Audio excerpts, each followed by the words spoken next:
তিনি এক মাহফিলে যাওয়ার পরে তার কাছে প্রশ্ন করা হয়েছে, হুজুর আজহারীর মাহফিলে জ্ঞান অর্জনের জন্য যাওয়া যাবে কিনা। উনি বলেছেন যে যারা আজহারীর মাহফিলে জ্ঞান অর্জনের জন্য যাবা তারা আয়নার সামনে মুখ দেখো, চেহারাটাকে ধুই না, ওর ভিতরে কিচ্ছু নেই। আর এক কি বলে কবর পূজারী হুজুর বলতেছে যে যদি জনপ্রিয়তাটাই যদি সঠিক পথে দেখো তাহলে ইয়াজিদ আর হোসাইনের সঙ্গে যখন যুদ্ধ হয়েছিল ইয়াজিদের দলে ছিল 5000 আর হোসাইনের দলে ছিল 72 জন, তাহলে কি হোসাইনের দল সঠিক নয়? তার মানে বুঝতে চাচ্ছে আমার মাহফিলে লোক মাত্র 200, আমার এইটাই সঠিক, আর ওর মাহফিলে 15 লাখ গেছে, ওটা সঠিক নয়। এই বুঝতে চাচ্ছে না, এই বুঝতে চাচ্ছে না। ও বন্ধুরা, এই টুপিওয়ালারা মারামারি। আজকে মোহসেন মুজাফফর বিন মোহসেন ভাই আপনার হাতে ধরে বলি, আর যে টুপিওয়ালা ওই টুপিওয়ালার পায়ে ধরে বলি, রে ভাই এখন একজন আর একজনের বিরুদ্ধে ফতোয়া দেওয়ার সময় নয়। 52টা বছর আন্দোলন করার পরে হাজারো সন্তানের রক্তের বিনিময়ে, আল্লামা সাঈদীর রক্তের বিনিময়ে, আলী আসল মুজাহিদের রক্তের বিনিময়ে, আমিরে জামাতের রক্তের বিনিময়ে দেশে কোরআন কায়েমের একটা সময় এসেছে। এখন যদি বিরোধিতা করো আরো 50 বছর দেশ পিছিয়ে যাবে। এর জন্য বাংলাদেশের কেউ দায়ী না, সব দায়ী মৌলবীরা। মিন শুরুরি আনফুসিনা ওয়া মিন সাইয়্যাতি আমালিনা من يهده الله فلا مضل له ومن يضلله فلا هادي له ونشهد أن لا إله إلا الله وحده لا شريك له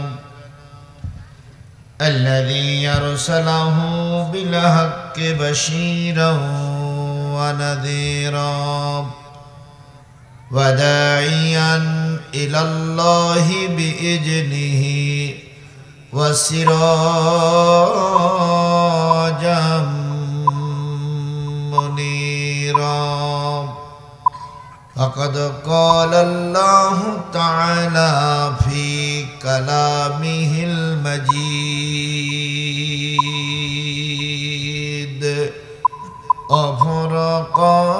وفرقانه الحميد. أعوذ بالله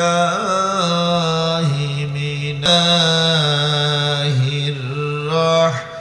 الرحمن الرحيم. يا أيها الذين آمنوا هل أدلكم على تجارة تنجيكم من عذاب أليم.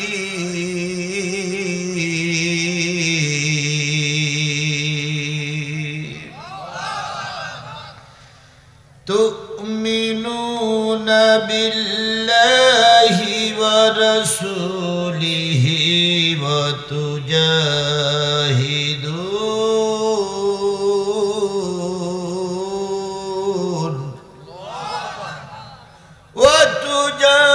وتجاهدون في سبيل الله بأموالكم وأنفسكم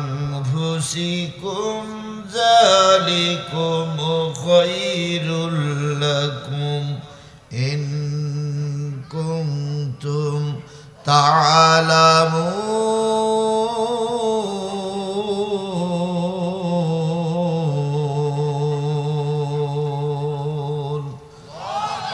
صدق الله المولانا العظيم. قال النبي صلى الله عليه وسلم أي الأعمال الأفضل؟ قال إيمان بالله ورسوله. قيل ثم ماذا؟ قال الجهاد في سبيل الله. রাওয়াহু বুখারী আও কামা ক্বালা রাসূলুল্লাহ সাল্লাল্লাহু আলাইহি ওয়াসাল্লাম ইন্নাল্লাহা ওয়া মালাইকাতাহু ইউসাল্লুনা আলান নবী ইয়া أيها آمنوا صلوا عليه وسلموا تسليما اللهم صل على مولانا محمد وعلى آل مولانا মা আমেনার কোলে একটি ছেলে জন্ম নিল আধার এলে বেলে মা আমেনার কোলে একটি ছেলে জন্ম নিল আধার এলে বেলে উঠল বাঁকা চাঁদ চাঁদ মামাটা চাইল ছেলের একটু আশীর্বাদ গাইল গজল ভোমরাওলি ধরল কোকিল সুর সুরের তোড়ে পাষাণ হৃদয় হলো যে ভাঙসুর বইল বাতাস শান্ত হয়ে লু হাওয়া যায় থেমে অত্যাচারীর বুকে কাঁপন যায় গো তারা ঘেমে মেঘ কেটে ঠিকই বেলা বাড়ে বাড়ে ছেলেটিও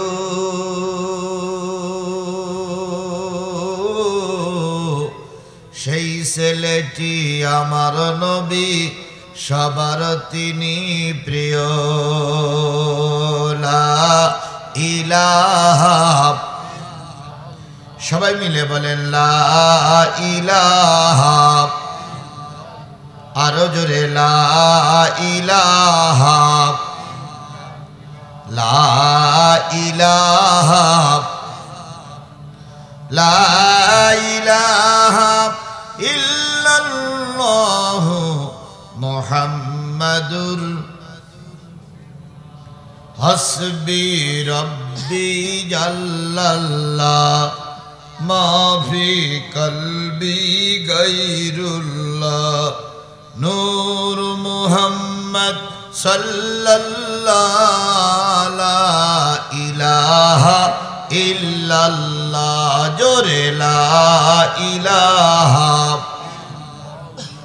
লা ইলাহা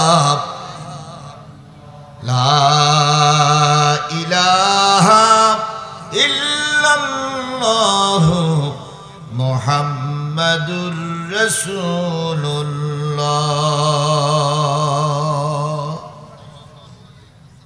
সকলে জবান খুলে একসাথে এক বাক্যে বলছি সাল্লাল্লাহু আলাইহি ওয়াসাল্লাম দিনাজপুর জেলার বিরল উপজেলার কালিয়াগঞ্জ গোসহাটা কবরস্থানের উদ্যোগে অনুষ্ঠিত হচ্ছে 11তম বার্ষিকী একদিন ব্যাপী তাফসিরুল কোরআন মাহফিল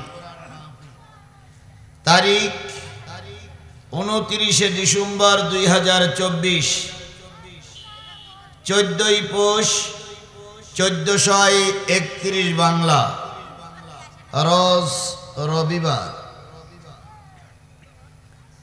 আজকের এই ওয়াজ মাহফিল তাফসির মাহফিলের শ্রদ্ধাভাজন সম্মানিত সভাপতি জনাব মোহাম্মদ গোলাম মোস্তফা কালু বিশিষ্ট ব্যবসায়ী কালিয়াগঞ্জ বিরল দিনাজপুর আজকের মাহফিলের স্বনামধন্য সম্মানিত প্রধান অতিথি জননন্দিত নেতা জনাব মোহাম্মদ মোজাহারুল ইসলাম,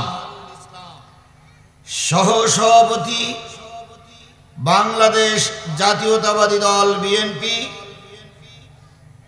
দিনাজপুর জেলা শাখা এবং দিনাজপুর 2 আসন বিরল ও বোজাগঞ্জের মাটি ও মানুষের কর্ণধর ও মনোনয়ন প্রত্যাশী।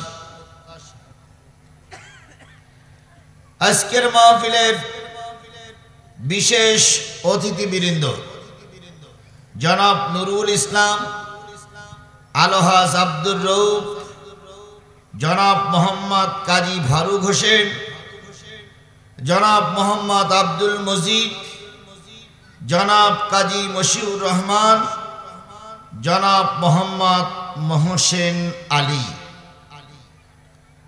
আজকের মাহফিলের সম্মানিত অতিথিবৃন্দ, দাওয়াতি অতিথিবৃন্দ, রাজনৈতিক দলের নেতৃবৃন্দ, আলোচনা করেছেন হযরত মাওলানা মোহাম্মদ এরশাদুল হক, MA ডাবল কামিল তাফসির ও হাদিস,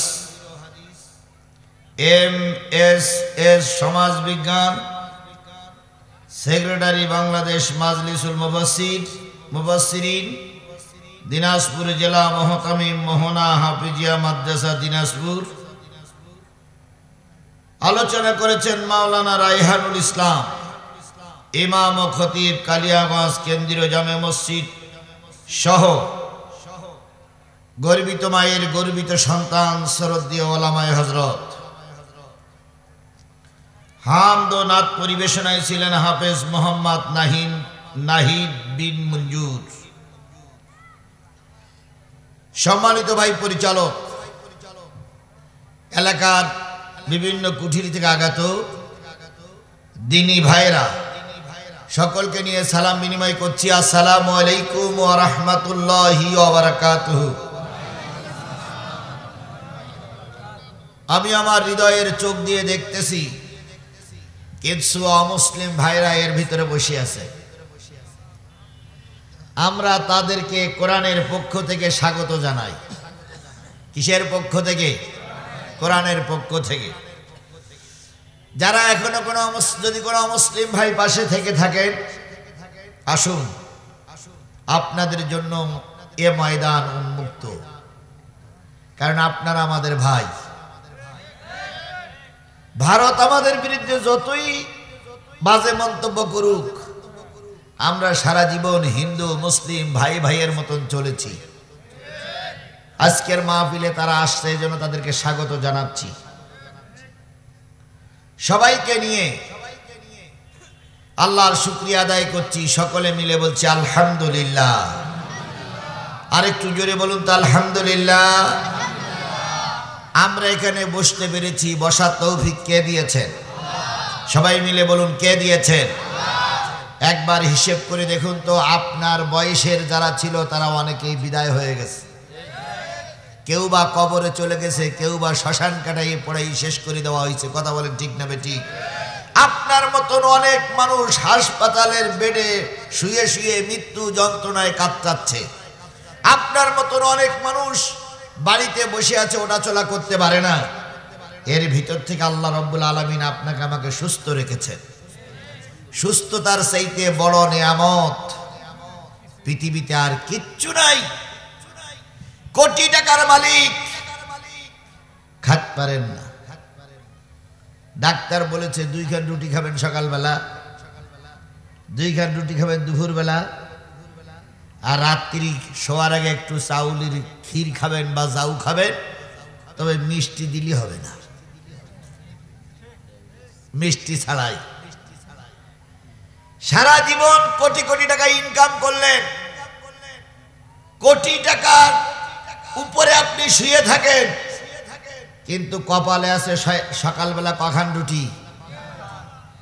তার থেকে বের করে আল্লাহ পাক যতক্ষণ পারাচ্ছে ততক্ষণ আমরা খাচ্ছি। কথা বলেন ঠিক না বেঠিক? তাহলে আল্লাহ যেই রোগী না বানায় আপনাকে আমাকে সুস্থতা দান করেছেন যে আল্লাহ, সেই আল্লাহর শুকরিয়াটা আসতে না জোরে?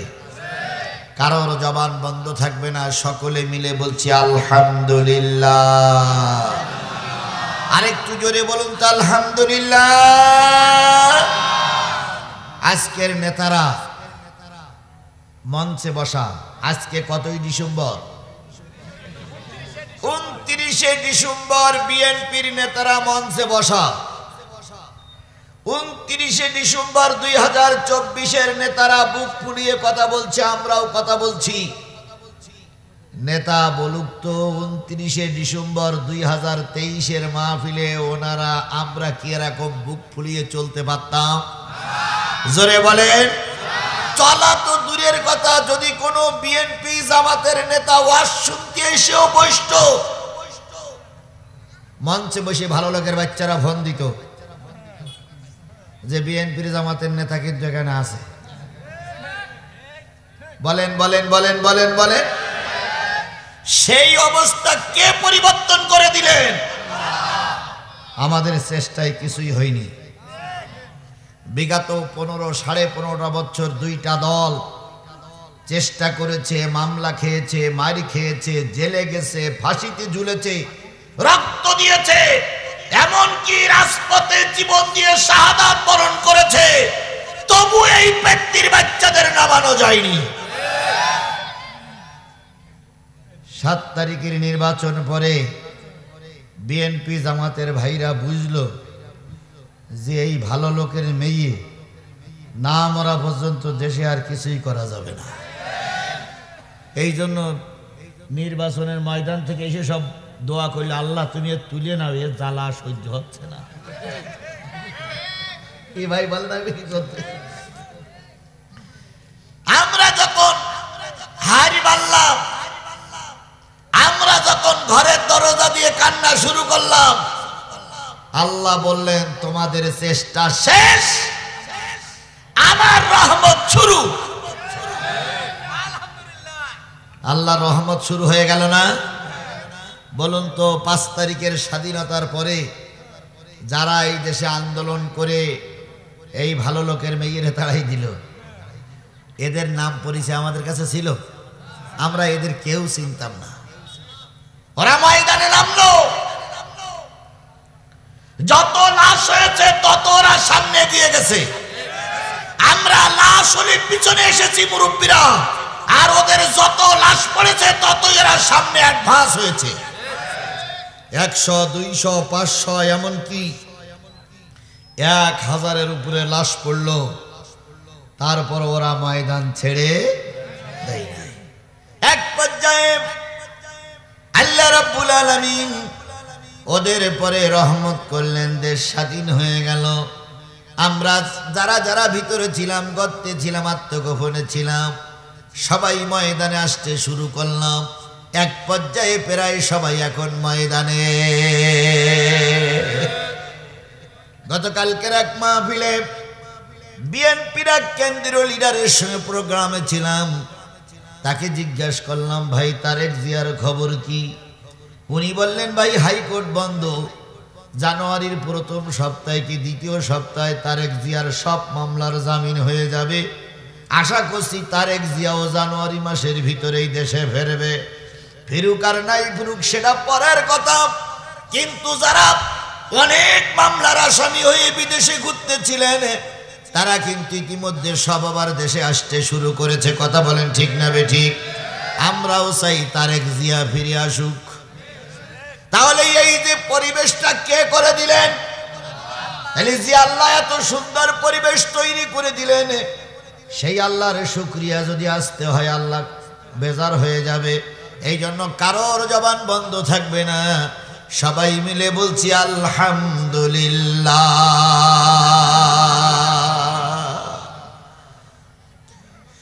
বিশ্ব মানবতার শ্রেষ্ঠ বন্ধু, সমস্ত নবী রাসূলদের শ্রেষ্ঠ রাসূল, আমাদের প্রিয় ভাজন নেতা, যার সুপারিশ ছাড়া কোনো মানুষ জান্নাতে যেতে পারবে না, সেই নবীজির নামে দুরূদ আর সালাম সকলে মিলে বলছি সাল্লাল্লাহু আলাইহি ওয়াসাল্লাম। আল্লাহ বলতেছেন, ওয়ামা আরসালনাকা ইল্লা রাহমাতাল লিল আলামিন।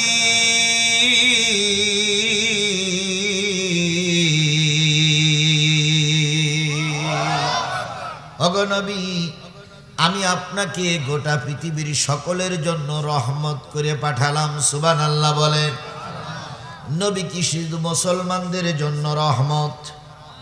জোরে বলেন, নবী কি শুধু মুসলমানদের জন্য রহমত? না, নবী মুসলমানদের জন্য রহমত। আরেকটা অনুষ্ঠানে যাবেন, আমার দাবি করাও ঠিক না। ছেলেরা মাহফিল করে ক্ষতিগ্রস্ত হয়ে কিছু দিয়ে। হ্যাঁ হ্যাঁ, ও কয়টা মামলা? আমার 20টা মামলা ভাই। আরেকটু অনুরোধ রাখে যাব, এই যে এইখানে যত লোক ওই দোকান পাড়ে মনে হয় বেশি আমি দেখতেছি। হ্যাঁ হ্যাঁ হ্যাঁ হ্যাঁ হ্যাঁ, দেখি দেখি দেখি দেখি আসে কিনা, চেষ্টা করি দেখি। আল্লাহর নবী এই পৃথিবীর সকলের জন্য ছিল রহমত। কথা বলেন ঠিক না ঠিক? পৃথিবীতে যত মানুষ এসেছে সব মানুষগুলোর টার্গেট ছিল কারোর কোন মানুষের টার্গেট ছিল মানুষের দেশ দখল করা। কথা বলেন। যেমন আমাদের পার্শ্ববর্তী একটা দেশ আছে, সে মাঝে মাঝে হুমকি দেয় চট্টগ্রাম আর দিনাজপুর নাকি দখল করে নেবে। ওর খাসলাত হইল মাইর খাওয়া। শ্রীলঙ্কার থেকে বেইজ্জতি হয়ে চলে আসছে, চায়না পিটাচ্ছে। আমাদের দুর্বল মনে করে ভাবতেছে বাংলাদেশ দখল করে নেব। ভারত একটা জিনিস মনে রেখো, বাংলাদেশের মানুষ না খেয়ে থাকবে, তবু ভারত তোমার কাছে বাংলাদেশের মানুষ মাথা নত করবে না। ওদিকে আসে পাকিস্তান, এদিকে আছে আফগানিস্তান, আর একদিকে পাশে আছে চীন, তোমার ভিতরে আছে কাশ্মীর, আর এদিকে আছে বাংলাদেশ। সবাই যদি নারায়ে তাকবীর স্লোগান দিয়ে রাস্তায় নামে, মোদি তুমি ধুতির গিরে দেওয়ার সময় পাবা না। কাদের ভাই দেখাও? মুসলমান আমাদের ভাই দেখাই লাভ নাই। কথা বলে ঠিক না ঠিক? আল্লাহর নবী কি দেশ দখলের পক্ষে ছিলেন? কেউ কেউ মনে করেছেন ক্ষমতায় যদি একবার জাতি পারি আর নামবো না। যেমন আমাদের দেশে একজন ছিলেন, উনি বারবার বলতেন আমরা পালাই না, আমরা পালানো জাত নই। 41 কত পালাই গেছে না আছে? কালীগঞ্জের মানুষেরা বলুন তো পালাই গেছে না আছে? সুতরাং কারোর টার্গেট থাকে অনেক বছর ক্ষমতায় থাকবে, কারোর টার্গেট থাকে কোন দেশ দখল করবে, কারোর টার্গেট থাকে নারী নিয়ে ভর্তি করবে, কারোর টার্গেট থাকে বহুত সম্পদের মালিক হবে। একমাত্র শুধুমাত্র কেবলমাত্র আমার নবীর টার্গেট ছিল প্রতিটা মানুষ যেন আল্লাহর জান্নাতি হয়ে যায়। কথা কি একটু বাড়াই বললাম না ঠিক বললাম? আল্লাহ নবী আসলেন দুনিয়ায় কতই রবিউল আউয়াল? এই মুসলমান কথা বলেন, কতই রবিউল আউয়াল? 12ই রবিউল আউয়াল আল্লাহ নবী যখন দুনিয়ায় এসেছিলেন, বলুন তো সেই সময়টা রাত না দিন? সেই সময়টা রাত না দিন? রাতও নয়, দিনও নয়, এখনো রাত শেষ হয়ে যায়নি, পূর্ব দিগান্ত এখনো সূর্য উদয় হয়নি। এমত অবস্থা আল্লাহ নবী আসলেন। যে ঘরে আমার নবী জন্ম নিয়েছিলেন, হিন্দু ভাইরা মুসলিম ভাইরা ভালো করে শোনেন, যে ঘরে আমার নবী জন্ম নিয়েছিলেন সেই ঘরে আমেনা থাকতেন। আমেনা বলতেন, আমি রাতের অন্ধকারে যখন আমার ঘুম ভেঙে যেত, আমি ঘরের ভিতরে শুয়ে শুয়ে দেখতাম আকাশে চাঁদ আর তারা খেলা করছে। চাঁদ আর তারা দৌড়দৌড়ি করে, চাঁদ গোনা তারা গোনা যায়, চাঁদের আনাগোনা বোঝা যায়। তাহলে যেই ঘরে শুয়ে চাঁদ দেখা যায়, যেই ঘরে শুয়ে তারা গোনা যায়, ওই ঘরের কি ছিল না?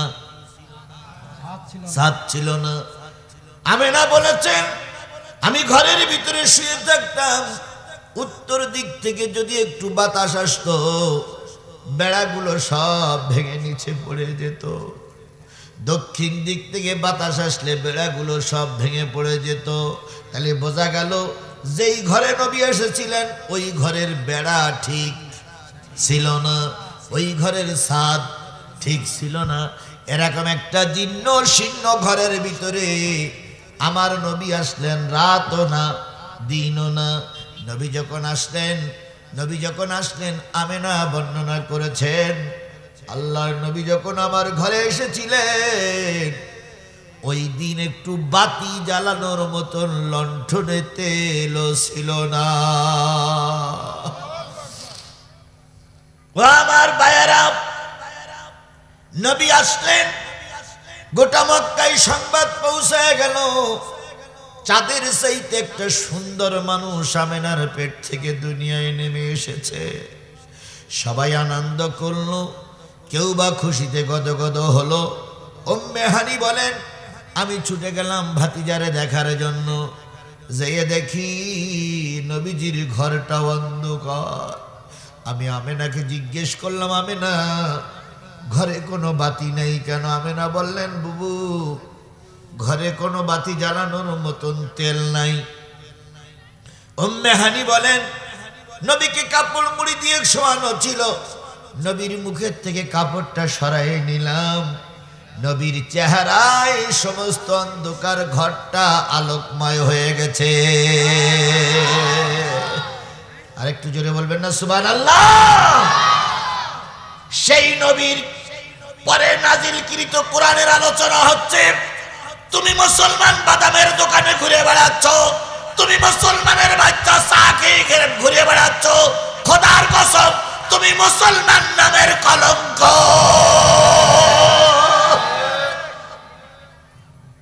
যুবকদের ধন্যবাদ দিতে হয়, যুবকরা যাত্রা দেয়নি। যুবকদের ধন্যবাদ দিতে হয়, যুবকরা পরে নাড়িয়ে নিয়ে নাচায়নি। কিসের মাহফিল দিয়েছে? তাহলে যুবকদের আমরা উৎসাহ দান করব। কথা বলেন ঠিক না বেঠিক? তা না করে কোরআনের মাহফিল হচ্ছে আর স্বামী স্ত্রী ওই ময়দানে চার দোকানে ঘুরে বেড়াচ্ছাও, তারপরে একা একা বাদাম খেয়ে বেড়াচ্ছাও। নিশ্চয়ই তোমার জন্মের সমস্যা আছে, নিশ্চয়ই তোমার জন্মের সময় বৈধ বাপ দিয়ে জন্ম হয়নি।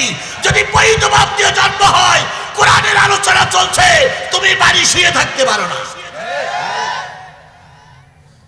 আমি যা দেখলাম সব মোটরসাইকেল আর সাইকেল, তার মানে সব বাইরের লোক।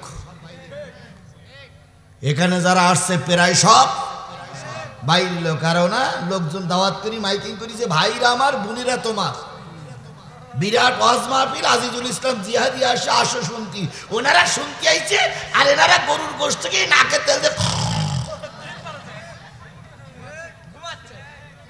মানে দায় পড়িছে আমাদের। আমাদের কি দায় পড়িছে? তোমার বাপ মার জন্য দোয়া করার। আমাদের কি দায় পড়িছে? তোমার গ্রামে শোনার। যদি সত্যিকার তোমরা ইসলাম প্রিয় হয়ে থাকার, মুসলমানের বাচ্চা হয়ে থাকো, সবাই এই মাহফিল আসবে। এরপরে যদি না আসে, বাজারে যারা আছো শোনো, এরপরে যদি না আসো আধা ঘন্টা মাহফিল বন্ধ করে দেবো, চার গ্রুপ হবো, গ্রামের ভিতরে ঢুকবো, যেটারে বাড়ি পাবো মুসলমান পুরুষ ওটা ঠ্যাং ধরে টানতে টানতে নিয়ে আসবো।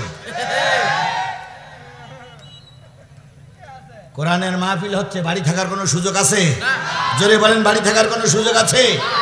এই মাহফিল আগামীকাল আর হবে? এই মুসলমান কথা বলেন, এই মাহফিল আগামীকাল আর হবে? তাহলে বছরে একটা দিনের কোরআনের এই কি সুন্দর জান্নাতের জজবায় ওনারা নাই। আল্লাহ ওনাদের আশার তৌফিক দান করুক। আমরা অন্তর থেকে দোয়া করি, আল্লাহ সব মুসলমানদেরকে এই মাহফিলে যেন এসে বসার তৌফিক দান করেন। আর একটু জোরে বলেন আমিন, অন্তর খুলে বলেন আমিন। ভাইরা আমার, বোনেরা আমার, দাবি করছে আসুন সকলে কোরআনের মাহফিলে বসে থাকি। বলুন তো, আপনারা না আসলে ক্ষতিটা আমার না আপনাদের? না, যারা আসেনি তাদের ক্ষতি হচ্ছে না? আরে বাবা, আমরা তো আসছি সওয়াবের জন্য, কিন্তু ওদের ক্ষতি হচ্ছে, তাই পাই ধরতেছি। কথা বলেন, কথা বলেন। যদি বুঝলেন তো বুঝলেন, না বুঝলেন তো কসু। আমার ভাইরা, আল্লাহর নবী সাল্লাল্লাহু আলাইহি সাল্লাম জন্ম নিয়েছিলেন যেই ঘরে, সেই ঘরে কি ছিল না? লাইট জ্বালানোর জন্য তেল ছিল না। উম্মে হানি বলেন, আমি নবীজির মুখের পরের থেকে কাপড়টা সরাই নিলাম, মুখের চেহারায় অন্ধকার ঘরটা কি হয়ে গেল, আলোকময় হয়ে গেল। আমি নবীজির দিকে তাকাই দেখি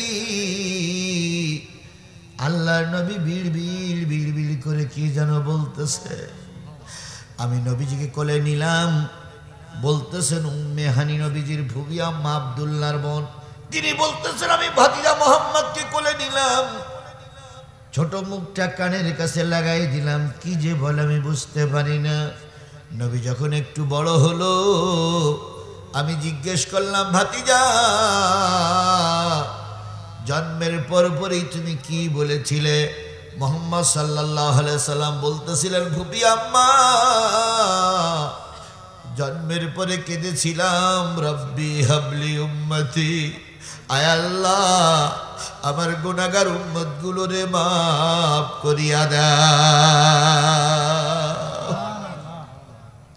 তাই নবী জন্মের পরে কাঁদলেন কাদের জন্য? আপনারা কি সেই উম্মত? বলেন আমরা কি সেই উম্মত? তাহলে তাই যদি হয়, এ কোরআন কার পরে নাজিল হয়েছে? রসুলের উপরে। এই কোরআন নিয়ে আসছেন কে? জিবরাইল। আর কালেমার দাওয়াত সর্বপ্রথম দিয়েছেন কে? নবী মুহাম্মদ রাসূলুল্লাহ সাল্লাল্লাহু আলাইহি সাল্লাম। ও আমার স্বজাতি ভাই, ও আমার মুসলিম মিল্লাত, আজকে সেই নবীর জীবনে আলোচনা হচ্ছে, সেই নবীর কোরআনের আলোচনা হচ্ছে। তুমি তো ঘরে শুয়ে থাকতে পারো না, তুমি তো বাজারে থাকতে পারো না। যদি শুয়ে থাকো বাজারে থাকো, খোদার কসম কিয়ামতের দিন ওই নবীর সুপারিশ তোমার কপালে জুটবে না। আমি সারা রাত অস করবো না, আমি 12টা পর্যন্ত কথা বলা লোক। হিসেব করে দেখুন আর সামান্য একটু সময় বাকি আছে। আসো ভাই, যে যেখানে আছেন সবাই চলে আসেন, আমরা কিছুক্ষণ কথা বলে দোয়া করি আল্লাহর কাছে, আল্লাহ যেন আপনার আমার জীবনের সব গুনাহগুলো কি করে দেয়, মাফ করে দেয়। আমার ভাইয়েরা, নবী সাল্লাল্লাহু আলাইহি সাল্লাম এই পৃথিবীতে বেঁচে ছিলেন কত বছর? 63 বছর বয়সে যখন আল্লাহ নবী বিদায়ের সময় চলে আসলো, জিবরাইলের কাছ থেকে বিদায় নিলেন, পরিবারের লোকদের কাছ থেকে বিদায় নিলেন। আল্লাহ নবী মৃত্যুর জন্য প্রস্তুতি নিচ্ছেন। মালেকুল মাউত আজরাইল আলাইহিস সালাম ঘরের ভিতরে ঢুকে নবীর সঙ্গে সালাম দিয়ে নবীর বুকের পরে হাতটা রাখলেন। আল্লাহর নবী মালেকুল মাউতের হাতখানা ধরে বলতেছে, মালেকুল মাউত ভাই আমার, মনে হলো গোটা পৃথিবীর সব পাহাড়গুলো তুমি আমার বুকের উপরে চাপিয়ে দিয়েছ। ও আমার ভাই, হাতখানা উঠাও, এত ভার আমার উম্মতেরা সহ্য করতে পারবে না, হাত উঠাই নাও। আজরাইল আলাইহিস সালাম যখন হাত উঠাইতে ইতস্তত করতেছিলেন, আল্লাহ পাক ডাক দিয়ে বললেন, হাবিব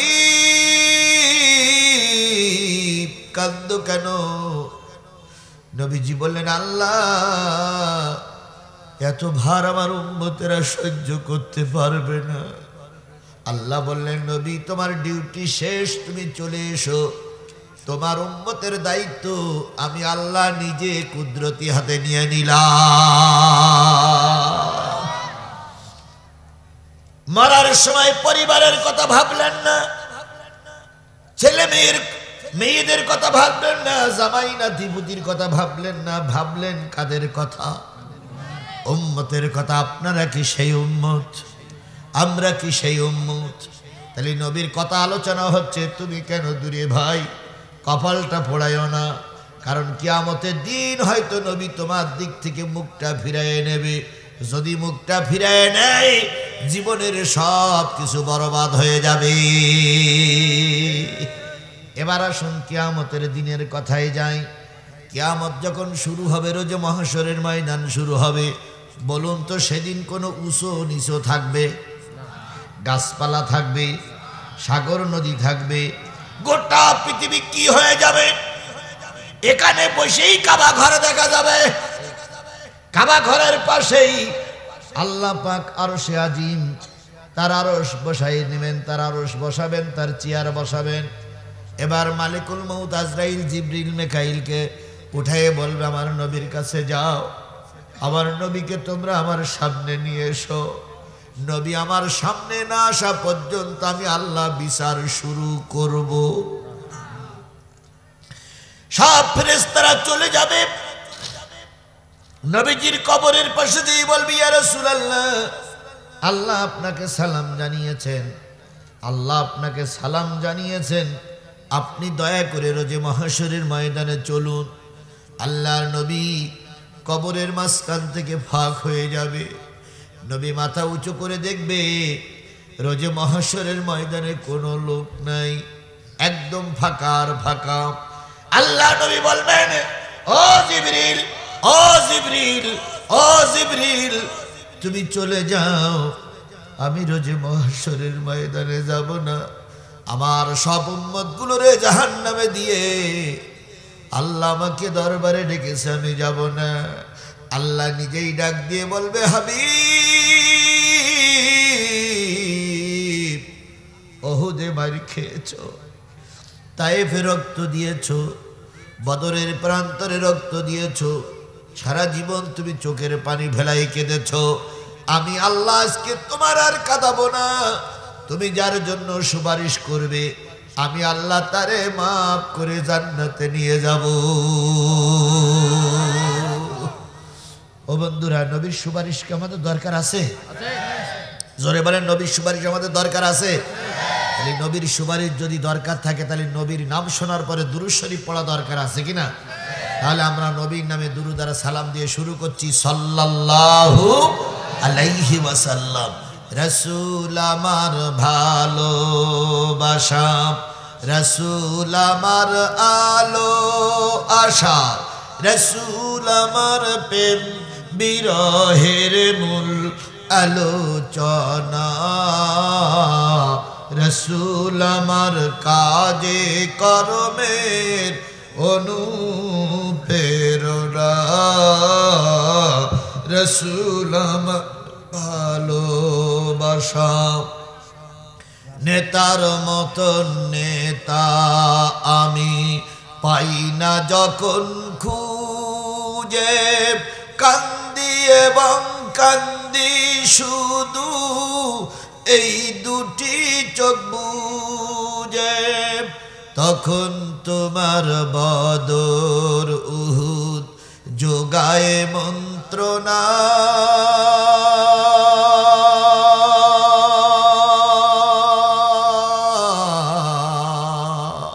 রাসূল আমার কাজে কর্মের অনুপ্রেরণা। সেই রসুলের নামে আবারও দুরূদ আর সালাম, সাল্লাল্লাহু। বন্ধুগণ, প্রত্যন্ত অঞ্চল লিচুর জন্য বিখ্যাত, দিনাজপুর লিচুর জন্য বিখ্যাত। আর এই এলাকায় এসে দেখলাম শুধু লিচু গাছ আর লিচু গাছ। এই প্রত্যন্ত অঞ্চলের মানুষ বড় বড় শহরগুলো যেতে আপনাদের অনেক কষ্ট হয়। সেই মানুষগুলোর ভিতর থেকে বাছাইকৃত কিছু মানুষ আমরা বসেছি কি শোনার জন্য। আমি যদি কোরআন থেকে কিছুক্ষণ আলোচনা করি, আপনারা কি শুনতে রাজি আছেন? সবাই রাজি আছেন? আল্লাহ সবাইকে হেফাজত করুক, সবাইকে বসার তৌফিক দান করুক। সকলে মিলে বলুন আমিন। আমি প্রায় 50 মিনিটের মতন সময় কথা বলেছি। আশা করি আর 50টা মিনিট সময় কথা বললে আপনাদের কোনো সমস্যা হবে না। এই জন্য আশপাশের মানুষগুলো দয়া করে একটু কোরআনের মাহফিলে এসে বসুন। আমি দীর্ঘক্ষণ ধরে শীতের রাতে আপনাদের কষ্ট দেব না। আল্লাহ আমাদের সবাইকে হেফাজত করুক। আমি আপনাদের সামনে সূরা সফের 2টা আয়াত তেলাওয়াত করেছি। তেলাওয়াতকৃত আয়াতের পরে ভিত্তি করেই কথা বলবো। আল্লাহ রাব্বুল আলামিন বলতেছেন, ইয়া আইয়ুহাল্লাযীনা আমানু হাল আদুল্লুকুম আলা তিজারাতিন তুনজিকুম মিন আযাবিন আলীম। হে ঈমানদারেরা, আমি কি তোমাদের এমন একটা ব্যবসার কথা বলে দেব না, এমন একটা কাজের কথা বলে দেব না যে কাজ করলে তোমরা কেউ দোজখে যাবা না? কে বলছে? আল্লাহ। আল্লাহ বলতেছে এমন একটা কাজের কথা বলবো না, এমন একটা ব্যবসার কথা বলবো না যে ব্যবসা কাজ করলে কেউ কোথায় যাবে না? দোজখে যাবে না। আচ্ছা, 1 2 3 ভাগে লোক বসে আছেন। এই 3টে ভাগের থেকে কয়েকজন লোক হাত তোলেন তো যে হুজুর আমি দোজখে যেতে চাই।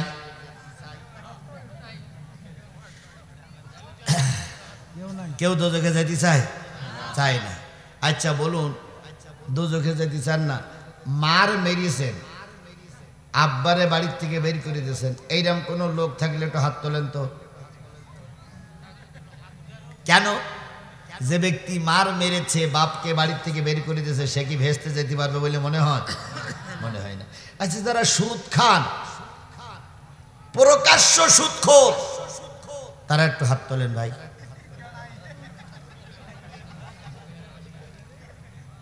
নেই? তাহলে তো এই এলাকার লোক এমনি ভালো ভাই, তাহলে তো এখানে ওয়াজ দেওয়ার কোনো দরকার নেই। আমার মাওলানা ভাই বলছে সুদখোর আছে কিন্তু হাত উঠাবে না। কেন? শরম পায়, লজ্জা পায়। এই মানুষগুলোর সামনে যদি হাত উঠায়, ভিডিওওয়ালারা ভিডিও করবে, জাতি জানবে সুদখোর। ও আমার জাতি, সামান্য 200, 300, 400 মানুষের সামনে লজ্জা পাইতে ভয় পান, আর কিয়ামতের দিন কোটি কোটি মানুষের সামনে সুদখোরদের আলাদা বিচার করা হবে। কোন সুদখোর জান্নাতে যেতে পারবে না। সেদিন লজ্জাটা কেমন লাগবে রে ভাই। এই জন্য আজকের মাহফিল থেকে তওবা করে ফিরে আসেন, আর কখনো সুদ খাবো না। আমার ভাই বলছিলেন মাদকের বিরুদ্ধে কথা বলার জন্য। ও ভাই, মাদকের বিরুদ্ধে কথা বলবো কি করে? ভারত চারিপাশ থেকে আর ওই মায়ানমার আমাদের দেশে শুধু মাদক পাঠাইতেই আছে।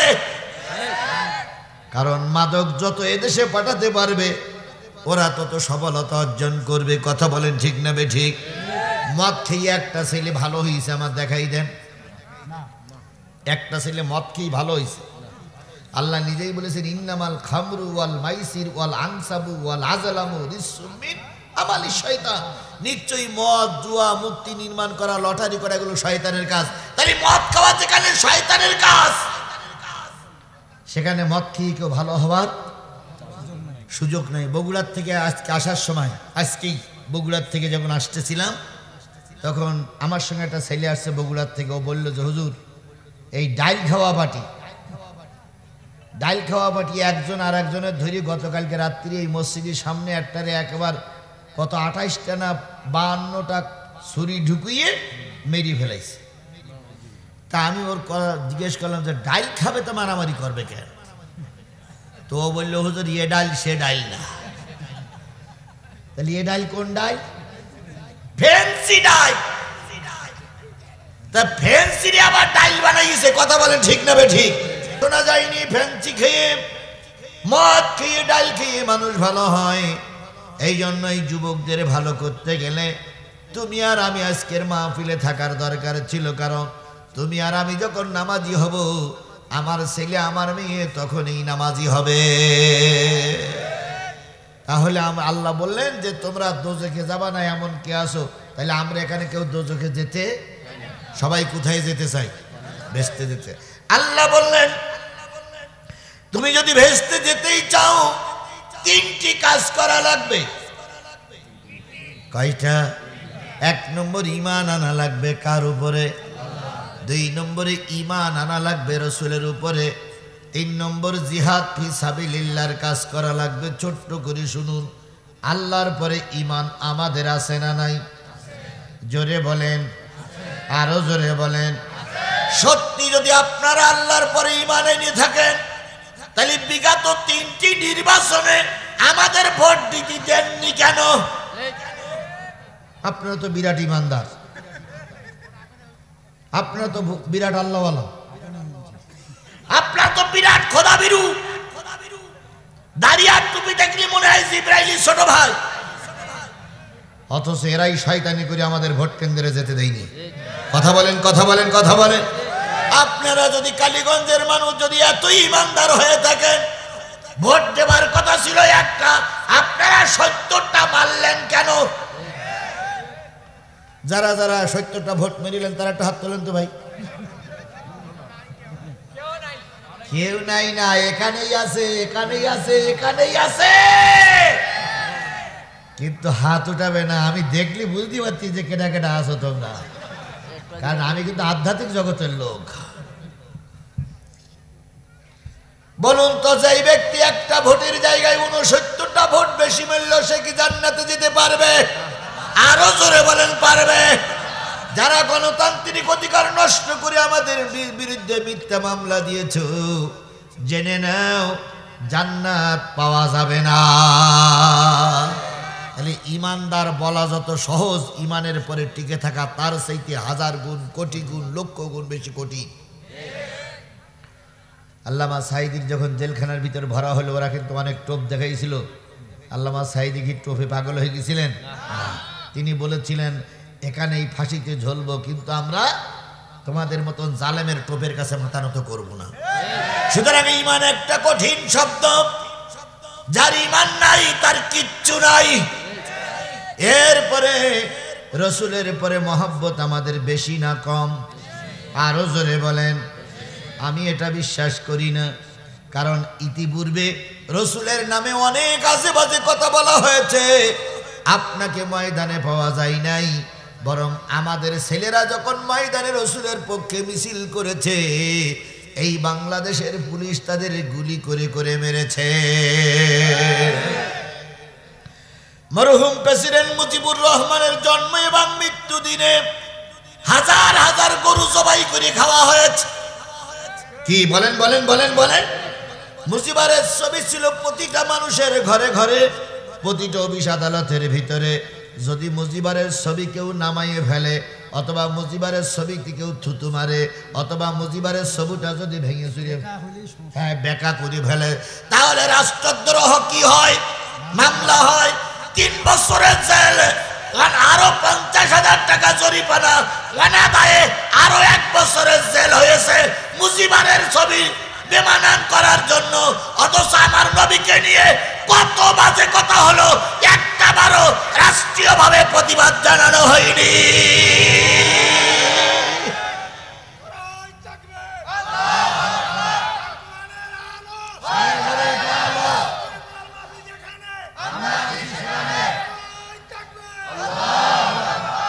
তাহলে কি করে বলি আমরা রসুলের ভালোবাসি? শেখ হাসিনা উনি থাকতেন আমাদের সবাই মাথার উপরে। এই যে হুজুররা, স্যারেরা, এনাদের মাথার উপরে কে থাকতো? শেখ হাসিনা রহমাতুল্লাহ আলাইহি।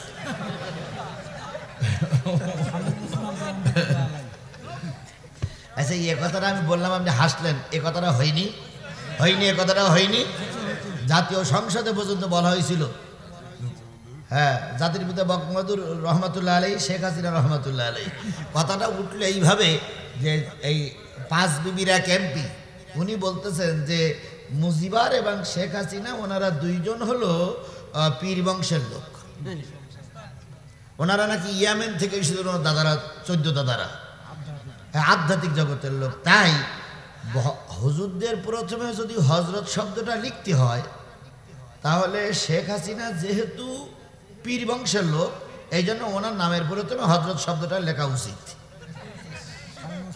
শামীম ওসমান এই ঘোষণা দিয়েছিলেন। তাহলে এই কারণেই ওনাকে হজরত শেখ হাসিনা রহমাতুল্লাহ আলাইহি বলা হইতো। আমি ওইদিকে যাচ্ছি না, রাজনৈতিক কথাবার্তা গ্রাম অঞ্চলে না বলাই ভালো। আমি যাচ্ছি না, শুধু এতটুকু বলি, ওনারা থাকতেন আমাদের কিসের উপরে? যদি একটা বারের জন্য ছবি নিচে নামানো হয়, রাষ্ট্রদ্রোহ মামলা হতো না? হতো না? অবশ্যই বলেন, রাষ্ট্রদ্রোহ মামলা হয়েছে না হয়নি? তাহলে রাষ্ট্রদ্রোহ মামলা হয়েছে, অথচ নবীকে নিয়ে কত আজেবাজে কথা বলা হলো, একটা বারের জন্য তার বিরুদ্ধে কোনো মামলা হয়নি। আচ্ছা ভাই, আমি বসাচ্ছি, ওরা ওখানে থাক, আমি বসাচ্ছি, আমি আমার যাই দেন, আমি বসাচ্ছি, ওরা থাক ওখানে। চেয়ারে যখন ভালো লোক বসিনি, তখন ওরাই বসুক। ভালো লোক যখন ইমাম পাওয়া যাবে না, তখন গরু চোরেরা ইমাম হবে। কারণ মসজিদ তো নামাজ পড়া লাগবে, চেয়ার তো খালি রাখা যাবে না। চেয়ারে দরকার ছিল চেয়ারম্যানদের বসা, ওনারা বাড়ি শুয়ে আছে, ও বাচ্চারাই বসুক। চেয়ার গুলো আনলাম সম্মানিত লোকদের জন্য, ওনারা গরুর গোশত খেয়ে সব বাড়ি চলে গেছে। তাহলে ওই চেয়ারে ওরাই বসুক, ওদের হক, ওরাই একদিন বড় হবে। কথায় বলে, শিশুর পিতা ঘুমিয়েছে সব শিশুরই অন্তরে। কেন তোলেন ওদের? ওরাই বসুক। যখন বাংলাদেশে আলেম ওলামা পাওয়া যাবে না তখন ডাকাইতে সর্দি অমতি করাইতে হবে। আজকে আমাদের দেশে সবচেয়ে বড় দুঃসময় চলছে। আমরা মুসলমান ধর্ম বুঝিও না, বোঝার চেষ্টাও করি না। তাই যদি চেষ্টা করতেন তাহলে এখানে কোনো মুসলমান বাড়ি থাকতে পারতো না। কথা বলেন। তাহলে আমি যে জিনিসটা বোঝাতে চাচ্ছিলাম, রসুলের পরে ঈমান আনা লাগবে। কথা বলেন ঠিক না বে ঠিক? এখন রসুলের পরে ঈমান কেমন করে আনবেন? হযরত ওমর রাদিয়াল্লাহু তাআলা আনহু বলেন, ইয়া রাসূলুল্লাহ, আমি আপনাকে ভালোবাসি। নবীজি বলেন, ওমর কেমন ভালোবাসো? কয় আমি আমার মা সেই, বাবার সেই, স্ত্রী সেই, ছেলে মেয়ে সেই ভালোবাসি। নবীজি বললেন, ওমর ভালোবাসা এখনো পূর্ণতা পাইনি, তুমি তোমার নিজের জীবনের চাইতে নবীকে বেশি ভালোবাসা লাগবে। তোমার জীবনের চাইতে রাসূলকে বেশি ভালোবাসা লাগবে। কই ইয়া রাসূলুল্লাহ, জীবনের একটা মায়া আছে না? তো আমার জীবনের চাইতে আপনাকে বেশি ভালোবাসা, তাহলে জীবন তো থাকলোই না। নবীজি বললেন, তোমার ঈমান নেই। আরে তোমার কিছুক্ষণ চিন্তা করে পরক্ষণে এসে বলতেছি, ইয়া রাসূলুল্লাহ, আমার জীবনের চাইতে আপনাকে আমি বেশি ভালোবাসি। নবীজি বলেন, ওমর জেনে নিয়ে এবার তোমার ঈমান পরিপূর্ণ হয়ে গেছে।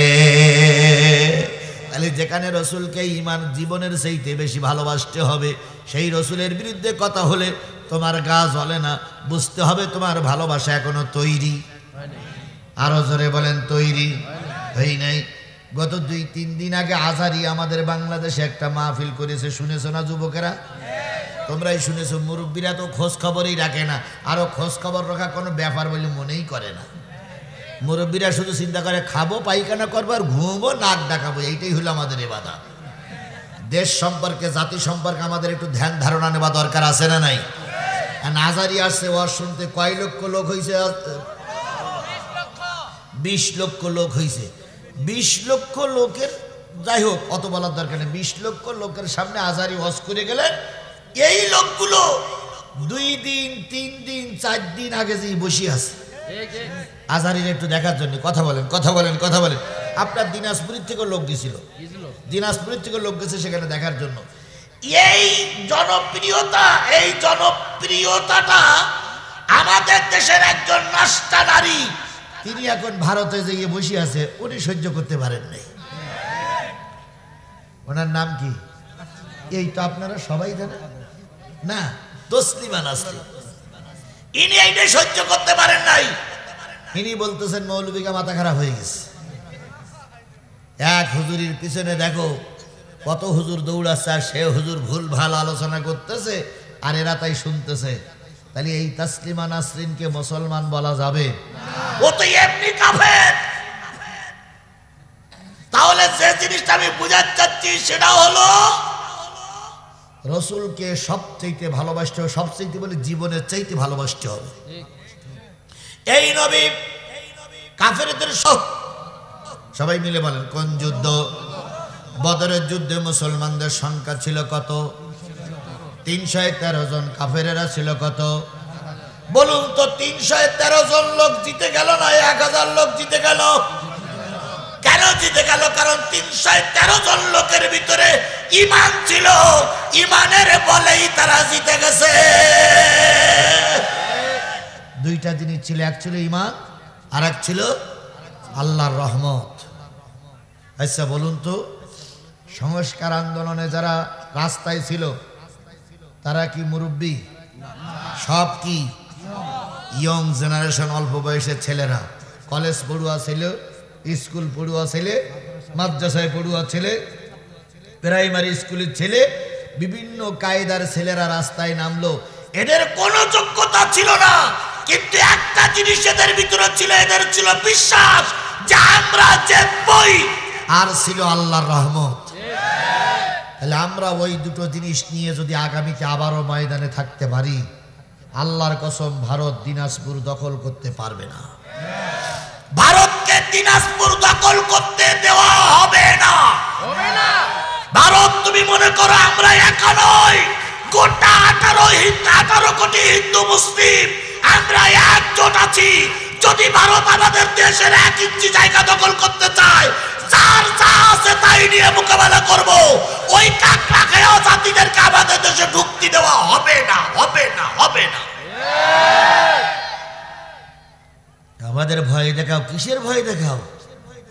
গৌর গোবিন্দ একবার ভয় দেখাইছিল, শাহজালালের উত্তরসূরিরা পিটাইয়ে এমন মার দিয়েছিল, নদীতে ঝাঁপ দিয়ে পড়েছিল। এখনো পর্যন্ত কোনোদিন মাথা উঁচু করিনি। সেই যে ঝাঁপ দিয়েছিল ওই ঝাঁপেই শেষ। গৌর গোবিন্দের উত্তরসূরি মোদি যদি তুমিও মাথা উঁচু করো, জনগণ তোমার বাঁশের লাঠি দিয়ে পিটাই একেবারে সাগর পার করে দেবে। কারে ভয় দেখাও আমাদের? বদরের যুদ্ধে 313 জন, কাফেরেরা কয় হাজার? মুসলমান জিতে গেল না কাফের জিতে গেল? মুসলমান জিতে গেল। এবার বলুন তো উহুদের যুদ্ধে মুসলমানদের সংখ্যা ছিল কত? উহুদের যুদ্ধে মুসলমানদের সংখ্যা 1000 আর কাফেরদের সংখ্যা 3000। 1000 কাফের, 1000 মুসলমান। আল্লাহ রসুল একসঙ্গে জড়ো করে কাফেরদের মোকাবেলার জন্য প্রস্তুতি নিচ্ছিলেন। হঠাৎ করে এক মৌলবী মাথা ছাড়া দিয়ে উঠল। ওই মৌলবীর মুখে দাঁড়িয়ে আছে, মৌলবীর মাথায় টুপি আছে, মৌলবীর মাথায় পাগড়ি আছে, মৌলবীর গায়ে জুব্বা আছে। এই মৌলবী উঠে দাঁড়াই বলল, এই যুদ্ধে যাওয়া যাবে না। কেন যাবে না?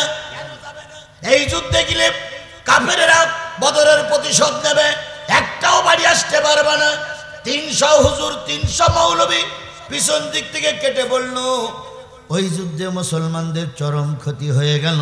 তাহলে 300 লোক নিয়ে কেটে পড়েছিল যে মৌলবীর দল, সেই মৌলবীর দল আজও বাংলাদেশে আছে না নাই? জোরে বলতে হবে, সেই মৌলবীর দল আজও বাংলাদেশে আছে না নাই?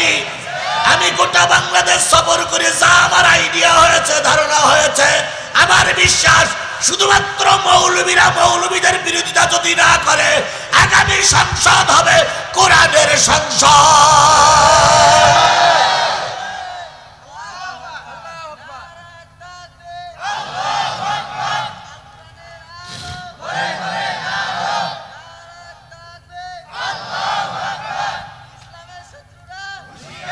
মাঝখানে বাধা কারা? টুপিওয়ালারা। এক টুপিওয়ালা আর এক টুপিওয়ালার কি করতে পারে না? তার জ্বলন্ত প্রমাণ দেখেন। আমার জন্মের পর থেকে, আমি জন্মগ্রহণ করার পর থেকে দেখতেছি তাবলিগ জামাত হয়ে আসতেছে। কি তাই দেখেছি না আমরা? তাবলিগ জামাতের কয়টা ইস্তেমা হইতো? একটা ইস্তেমা হইতো। আমিও ইস্তেমায় গেছি, বাস্তব কোরআন শরীফ সামনে আমি ইস্তেমায় গেছি। ওই খালের পরে পায়খানা করিস, আবার ওই পায়খানার ভিতরে গোসল করিস। ওখানে শুয়ে খেয়ে পায়খানা করে সব কিছু করি, যা জায়গা দেখে আইছি। কয়টা ইস্তেমা হতো? কিছুদিন পরে 2 মৌলবী 2 দিক ভাগ হলো। সাদ আর জুবাইর 2 মৌলবী 2 দিন ভাগ হলো। ইস্তেমা শুরু হইলো কয়টা? 2টা। আচ্ছা 2টা করে এসতে যাও, করো। এবার আবার কি বেহরামে সাইগলো, এ ওর ঘাড়ের পরে লাঠি মারে, ওর ঘাড়ের পরে লাঠি মারে। মেরিয়ে কয়জন মারা গেছে? ইস্তেমা কি বন্ধ না চলছে? বন্ধ। তাহলে এক মৌলবী আর এক মৌলবী শত্রু। কথা বলেন, কথা বলেন, কথা বলেন। এক মৌলবী আর এক মৌলবী শত্রু। যদি এক মৌলবী আর এক মৌলবী শত্রু না হতো, এদেশে দিন কায়েমের পথে কোনো বাধা হতো না। আজহারীর জনপ্রিয়তা এখন আকাশ চুম্বী। কেউ কেউ বলেছেন, কেউ কেউ বলেন, ছোটবেলার থেকে শুনে আসতেছি যে যদি আল্লাহ কারোর মাথার চুল ধরে ওপরে তোলে আর সমস্ত দুনিয়ার লোক যদি কোন জায়গায় ধরে টানে, তাহলে জীবনে তারে কোনোদিন নিচে নামাতে পারবে না। আজহারীর এখন আল্লাহ স্বয়ং নিজের হাতে উপরে তুলেছে। বলুন তো এর বিরুদ্ধে কথা বলে একে নিচে নামানো সম্ভব? জোরে বলেন সম্ভব? কিন্তু আমাদের বাংলাদেশে এক হুজুর আছে, নাম তার মোহসেন, কি জানো? মুজাফফর বিন মোহসেন। তিনি এক মাহফিলে যাওয়ার পরে তার কাছে প্রশ্ন করা হয়েছে, হুজুর আজহারীর মাহফিলে জ্ঞান অর্জনের জন্য যাওয়া যাবে কিনা? উনি বলেছেন যে যারা আজহারির মাহফিলে জ্ঞান অর্জনের জন্য যাবা তারা আয়নার সামনে মুখ দেখো, চেহারাটাকে ধুই না, ওর ভিতরে কিচ্ছু নেই। আর এক কি বলে কবর পূজারী হুজুর বলতেছে যে যদি জনপ্রিয়তাটাই যদি সঠিক পথে দেখো তাহলে ইয়াজিদ আর হোসাইনের সঙ্গে যখন যুদ্ধ হয়েছিল ইয়াজিদের দলে ছিল 5000 আর হোসাইনের দলে ছিল 72 জন, তাহলে কি হোসাইনের দল সঠিক নয়? তার মানে বুঝাতে চাচ্ছে আমার মাহফিলে লোক মাত্র 200, আমার এইটাই সঠিক, আর ওর মাহফিলে 15 লাখ গেছে, ওটা সঠিক নয়। এই বুঝাতে চাচ্ছে না, এই বুঝাতে চাচ্ছে না। ও বন্ধুরা, এই টুপিওয়ালারা মারামারি। আজকে মোহসেন মুজাফফর বিন মোহসেন ভাই আপনার হাতে ধরে বলি, আর যে টুপিওয়ালা ওই টুপিওয়ালার পায়ে ধরে বলি, রে ভাই এখন একজন আর একজনের বিরুদ্ধে ফতোয়া দেওয়ার সময় নয়। 52টা বছর আন্দোলন করার পরে হাজারো সন্তানের রক্তের বিনিময়ে, আল্লামা সাঈদীর রক্তের বিনিময়ে, আলী আসল মুজাহিদের রক্তের বিনিময়ে, আমিরে জামাতের রক্তের বিনিময়ে দেশে কোরআন কায়েমের একটা সময় এসেছে। এখন যদি বিরোধিতা করো আরো 50 বছর দেশ পিছিয়ে যাবে। এর জন্য বাংলাদেশের কেউ দায়ী না, সব দায়ী মৌলবীরা।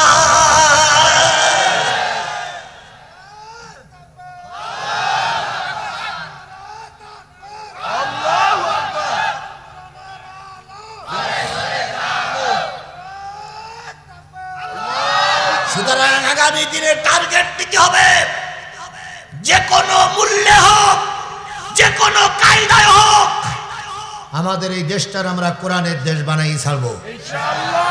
যারা ফতোয়া দেবে হয় কাল্লা আলাদা করে ফেলবো, নতুবা টাঙ্গের গিরে ছাড়িয়ে শেখ হাসিনা যেমন পালিয়ে গেছে ওরে শেখ হাসিনার সঙ্গে ভারতে পাঠিয়ে দেওয়া হবে।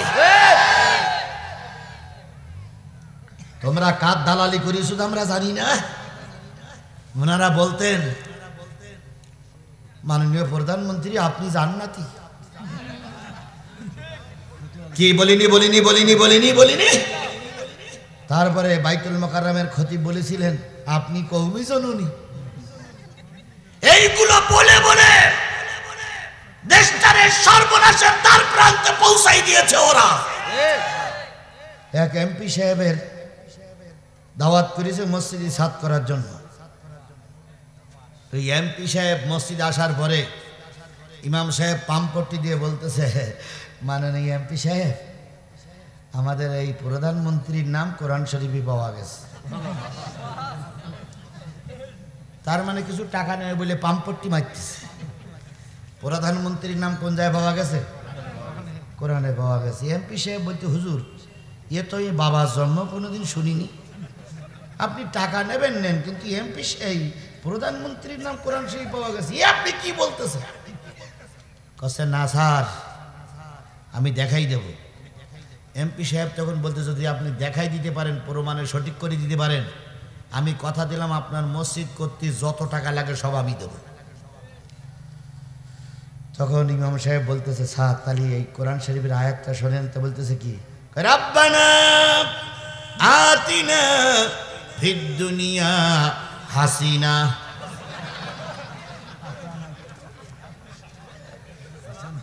হাসানা তাও জায়গা কি বলতেছে? হাসিনা। কি নেবে? টাকা নেবে। কত নিচে নামতে পারে মৌলবীর বাচ্চারা।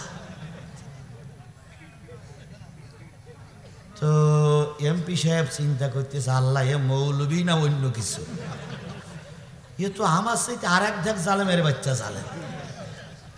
তা বলতে হুজুর তারপরে ওয়াফিল আখিরাতে হাসিনা।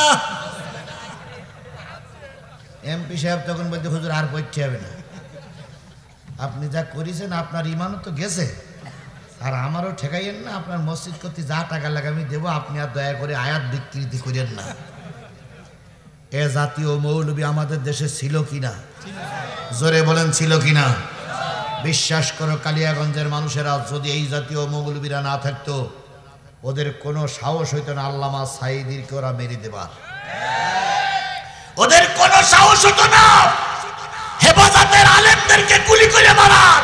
শুধুমাত্র আমাদের মতন একদল 5-8 মৌলবীদের 2 নম্বর করার কারণেই আল্লামা সাঈদীকে ওরা দুঃখে দুঃখে মেরে দিয়েছে।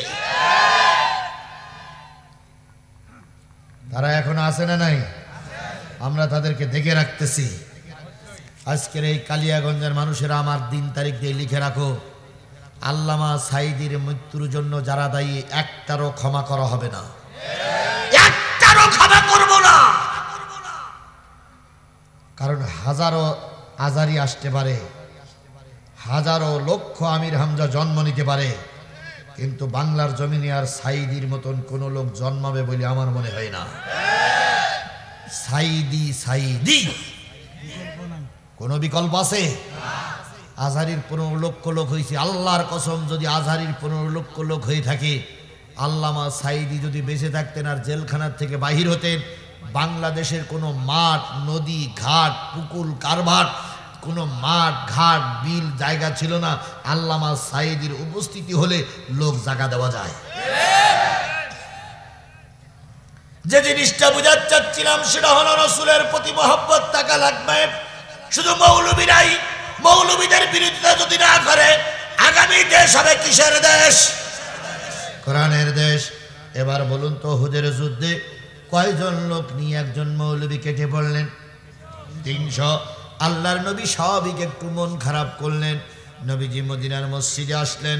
সাহাবীরা বলেন, ইয়া রাসূলুল্লাহ, ঘরে যখন খাবার থাকে না, ছোট ছোট বাচ্চাগুলো যখন ক্ষুধার যন্ত্রণায় কান্নাকাটি করে, মা তার সন্তানকে ফুসলাইয়ে ফাসলাইয়ে আপনার দরবারে পর্যন্ত পৌঁছায় দেয়, আপনার চেহারার দিকে তাকাই থাকে। 2 দিন 3 দিন 4 দিন 5 দিন পর মা যখন এসে বলে, বাজান রে বাড়ি চল, রুটি আর খেজুরের ব্যবস্থা হয়েছে। বাচ্চাটা মসজিদ থেকে বেরিয়ে এসে মার গালে 2 চুমা দিয়ে বলে, আম্মু তুই বাড়ি ফিরে যাও। নবীজির চেহারার দিকে তাকাই থাকলে পেটে ক্ষুধা থাকে না। হযরত আনাস রাদিয়াল্লাহু তাআলা বর্ণনা করেন, কোন একটা পূর্ণিমার চাঁদে আমি ফাঁকা জায়গায় নবীর সঙ্গে বসা ছিলাম। হঠাৎ করে চাঁদ যখন মাথার পরে আসলো, চাঁদের আলো আল্লাহর নবীর চেহারার পরে পড়তেছিলেন। নবীজির চেহারাটা ঝলমল করতেছিল। আমি একবার চাঁদের দিকে তাকাই, একবার রহমতের নবীর দিকে তাকাই, চাঁদে কলঙ্কের ছাপ পেয়েছি, কিন্তু আমার নবীর চেহারার ভিতরে কোনো কলঙ্কের ছাপ পাইনি। হযরত আয়েশা রাদিয়াল্লাহু তাআলা বর্ণনা করেন, নবী রাষ্ট্রীয় কাজ শেষ করে ঘরে আসতেন। ঘরে আসার পরে আমি নবীকে কম্বল মুড়ি দিয়ে শোয়াই দিয়ে এরপরে নবীর ছেঁড়া কাপড়গুলো সেলাই করতাম। লণ্ঠন জ্বলতো, কখন জানি লণ্ঠনের তেল ফুরিয়ে গেছে, লণ্ঠন নিভে গেছে, নবীর কাপড় এখনো সেলাই করা হয়নি, হাতের সুচটাও পড়ে গেছে। আমি চিন্তা করেছি নবীর এখন কাপড়গুলো কি করে সেলাই করব। মাথায় একটা কৌতূহল এসেছে, বুদ্ধি এসেছে। নবীজির চেহারার থেকে কাপড়টা সরাই দিয়েছি। নবীজির চেহারায় যে আলো হয়েছে, ওই আলোয় আমি আমার হারানো সুজ খুঁজে পেয়েছি। রাহমাতাল লিল আলামিন সরদারে আল কাউনাইন কমলেওয়ালা প্যারা নবী লওগো চালাম, লওগো চালাম। কমলেওয়ালা প্যারা নবী লওগো চালাম, লওগো চালাম।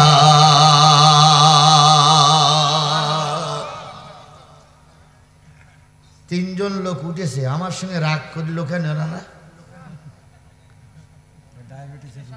না, ওনারা এদিক যাচ্ছে মানে লাইন ভালো, তার মানে হয়তো টান টান উত্তেজনা চলছে, উত্তেজনা একটু কমাই আসতে গেছে। হিসু সে গেছে, হিসু হিসু ছেড়ে আসুক। আল্লাহ আমাদের সবাইকে শেষ মোনাজাত পর্যন্ত কবুল করুক। আরো জোরে বলেন। আপনারা হয়তো বলবেন হুজুর অহংকার করছে। আমার জীবনে এবছরে যতগুলো মাহফিল হয়েছে তার ভিতরে ছোট মাহফিলটাই আজকে সবচেয়ে ছোট মাহফিল। আজকে এত কম লোক আমার মাহফিলে এবছর কোনো জায়গায় হয়নি। তো এখন কি করব? মেরি ধরি চেষ্টা করলাম, তা হইল না। অনেক চেষ্টা করলাম, হাত ধরি পায়ে ধরি বইলিয়ে কইয়ে, কিন্তু ইয়ে জালেমেরা আসবে না। এখন যদি না আসে তাহলে যে কজন আছে সেই কজন দিয়ে চলুক। এই সেই যখন কিছু এখন তারা চলেও যাওয়া যাচ্ছে না। যদি পথেরতে শুনতাম যে লোক নেই, তাহলে ওই দিকতে যাই না একটা বলে গিয়ে যেতাম যে ভাই লোক নেই, যখন তো মোনাজাত শেষ করতে আমি পরে যাই। কিন্তু এখন এসে দেখতেছি এখন লোক নেই, তো করবোটা কি? যে কজন লোক হয় ওইটা আমার জীবনের ভালো মনে করে আমি কিছু অস করে চলে যাই ইনশাল্লাহ। এই জন্য চিন্তার কোনো কারণ নেই ভাই, দিন কোনো অস করবো না। 25 বাজে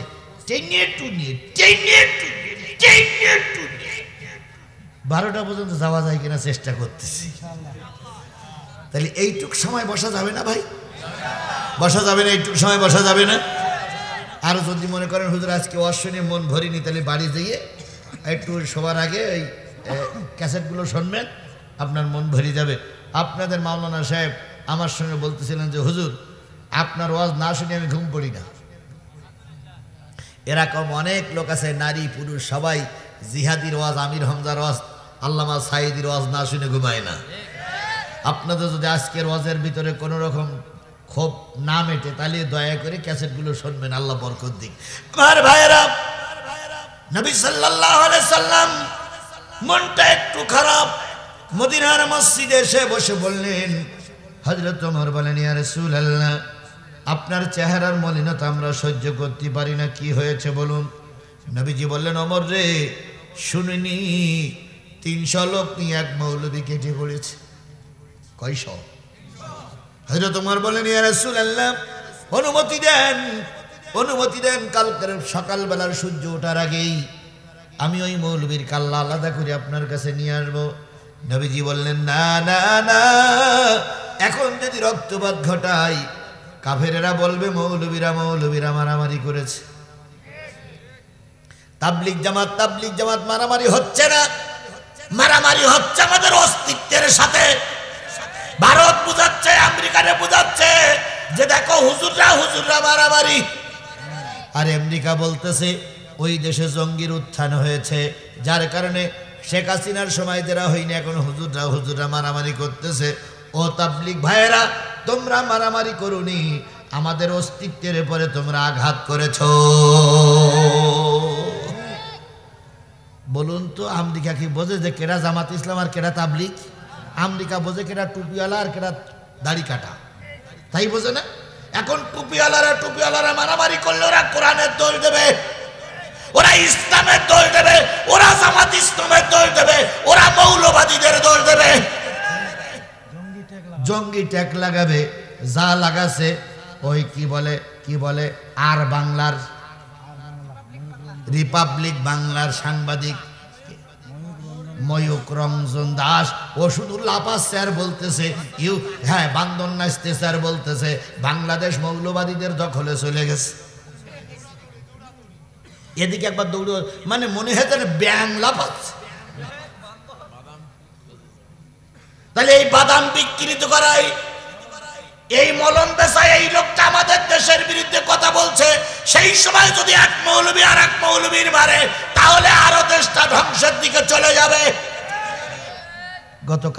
আগামীকাল দিনাজপুরের রেল স্টেশনে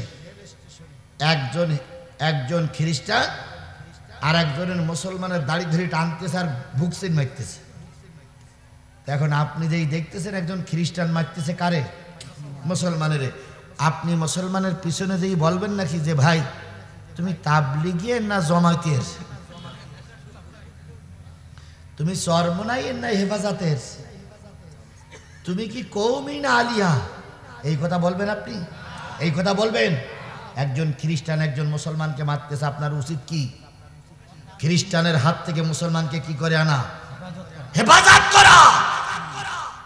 সে তাবলিগ করুক আর চরমনাই করুক আর হেফাজত করুক আর জামাত করুক আর পীর মুরিদি করুক, সে আমার মুসলিম ভাই। কথা বলেন। তারপরে পারি আনার পরে যা হয় তাই হবে, কিন্তু এখন কোনো পরিচয় নেই। অমুসলিমরা মুসলমানদের মারতেছে, আমি মুসলমান চুপ করে বসে থাকতে পারি না। সুতরাং মুসলমানদের ভিতরে ফাটল সৃষ্টি করেন না, মুসলমানদের ভিতরে মারামারি সৃষ্টি করেন না। যুগে যুগে যত মুসলমান ধ্বংস হয়েছে, সব ধ্বংস হয়েছে অনৈক্যের কারণে। যেখানে ঐক্য আছে সেখানে কেউ আমাদের দিকে বেকা নজরে তাকাতে পারবে। ভারত কিন্তু এতদিন একটা অ্যাকশানে যেত, কিন্তু ভারত অ্যাকশানে যেতে পারেনি, কারণ ডাক্তার মোহাম্মদ ইউনূস, জামাত ইসলাম বিএনপি, জাতীয় পার্টি, হেফাজত, চরমোনাই, কৌমি, আলিয়া, পীর, তারপরে রাফাজি, খারেজি, আহলে হাদিস সবাইকে নিয়ে একটা যৌথ মিটিং ডেকে একটাই শপথ নিয়েছে, দেশ রক্ষার জন্য সবাই এক। দেশ রক্ষা করার জন্য সবাই কি? আমাদের ভিতরে মতনৈক্য থাকবে, কিন্তু দেশ রক্ষার ব্যাপারে যখন আমরা ডাক দেব কেউ ঘরে থাকতে পারবে না। সবাই যখন বলল ডক্টর মোহাম্মদ ইউনূস আপনার কথার সঙ্গে আমরা একমত, তখনই কিন্তু ভারত ঘাবড়ে গেছে। সুতরাং ঐক্যের পরে আছে আল্লাহর রহমত, বাইনাহুম শুরা, ঐক্যের পরেই আছে আল্লাহর রহমত। আমরা ঐক্যের ভিতরে ভাঙন সৃষ্টি করব, আল্লাহ আমাদের কবুল করুক। আমার ভাইয়েরা, নবীজি বললেন এখনই যদি মুসলমানে মারামারি হয়, দেশে অশান্তি বাঁধবে। তোমরা বলো তো এমন একজন লোক যে এখনো মুসলমান হয়নি, এমন কোন পরিচয় লোক যদি তুমি খুঁজে বের করতে পারো, আমি তাকে কালেমার দাওয়াত দেবো। সে আমার দলে আসলে 300 লোকের কাজ একলাই করবে। এমন কোন লোকের সন্ধান পাওয়া যায়? পিছন দিক থেকে একজন লোক বলেন, ইয়া রাসূলুল্লাহ, মদিনার একটা যুবক আছে, যুবকটার বয়স 22 থেকে 23, কিন্তু এই যুবকটা অমুসলিম, খ্রিস্টান, কিন্তু এই যুবক কারোর কাছে মাথা নত করে না। এই যুবকের বাহুতে আল্লাহ এত শক্তি দিয়েছে, হাজারো সৈনিক যদি এক পক্ষে থাকে, যুবক একলাই যদি তরবারি চালায়, হাজারো সৈন্য যুবকের মোকাবেলা করতে পারে না। কিন্তু যুবক এখনো খ্রিস্টান, যুবক এখনো অমুসলিম। নবীজি বললেন নাম বলো। মুরব্বী বললেন নাম হলো আমর, বাবার নাম সাবেদ। সাবেদ বংশের লোক। কত দূর বাড়ি? কই এখান থেকে প্রায় 14-15 কিলোমিটার দূরে বাড়ি, 10 মাইল দূরে বাড়ি। নবী বললেন ঠিক আছে, আমি আগামী কালকেই ওই যুবকের কাছে দাওয়াতি তাবলিগ নিয়ে যাব। তাহলে বোঝা গেল দাওয়াতি তাবলিগ নিয়ে যাবে মুসলমানের কাছে না অমুসলমানের কাছে? অমুসলমানদের কাছে।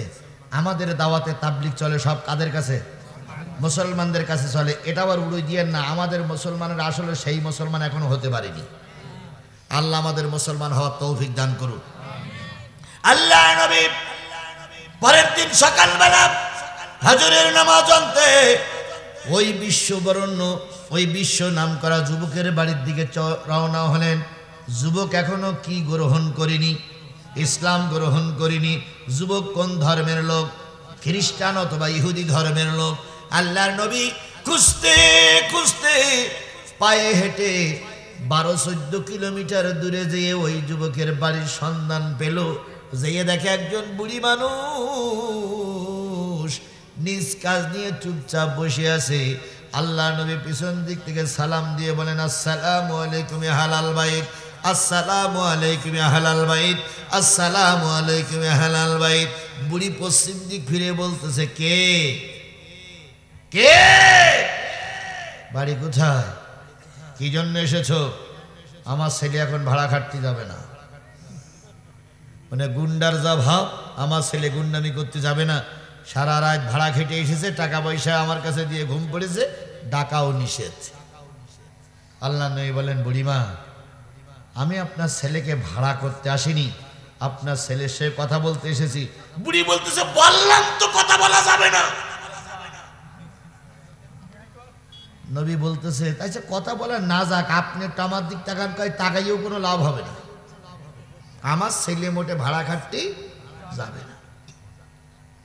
নবীজি আস্তে করে সামনের দিকে গেলেন। বুড়িমা, বুড়িমা, আসসালামু আলাইকুম। আরে বাবা, তুই তো বড় বেকায়দার লোক, বারবার বলতেছি যাবে না, তুমি বারবার আমার সামনে এসে ঝামেলা কর, যাও। নবীজি বললেন, বুড়িমা, একটা বার কি আমার দিকে একটু তাকানো যায়? বুড়ি বলছে, তাকাই কি হবে, একটু তাকান। বুড়ি আল্লাহ নবীর চেহারার দিকে তাকালেন। বুড়ি তাকাই চোখের পলক পড়ে না। বুড়ি বলতেছে, আল্লাহ আসমানের মালিক ও জমিনের মালিক, এ তো মানুষ না, এ তো দেখি আল্লাহর ফেরেশতা। এই বাবা, তুমি কি মানুষ না অন্য কিছু? নবীজি বলছে, হ্যাঁ মানুষ। বাবার নাম কি? আব্দুল্লাহ। মার নাম কি? আমেনা। বাড়ি কোথায়? কুরাইশ বংশে। তোমার নাম কি? মুহাম্মদ সাল্লাল্লাহু। আলাইহি ওয়াসাল্লাম। বুড়ি বলতেছে কোন মোহাম্মদ?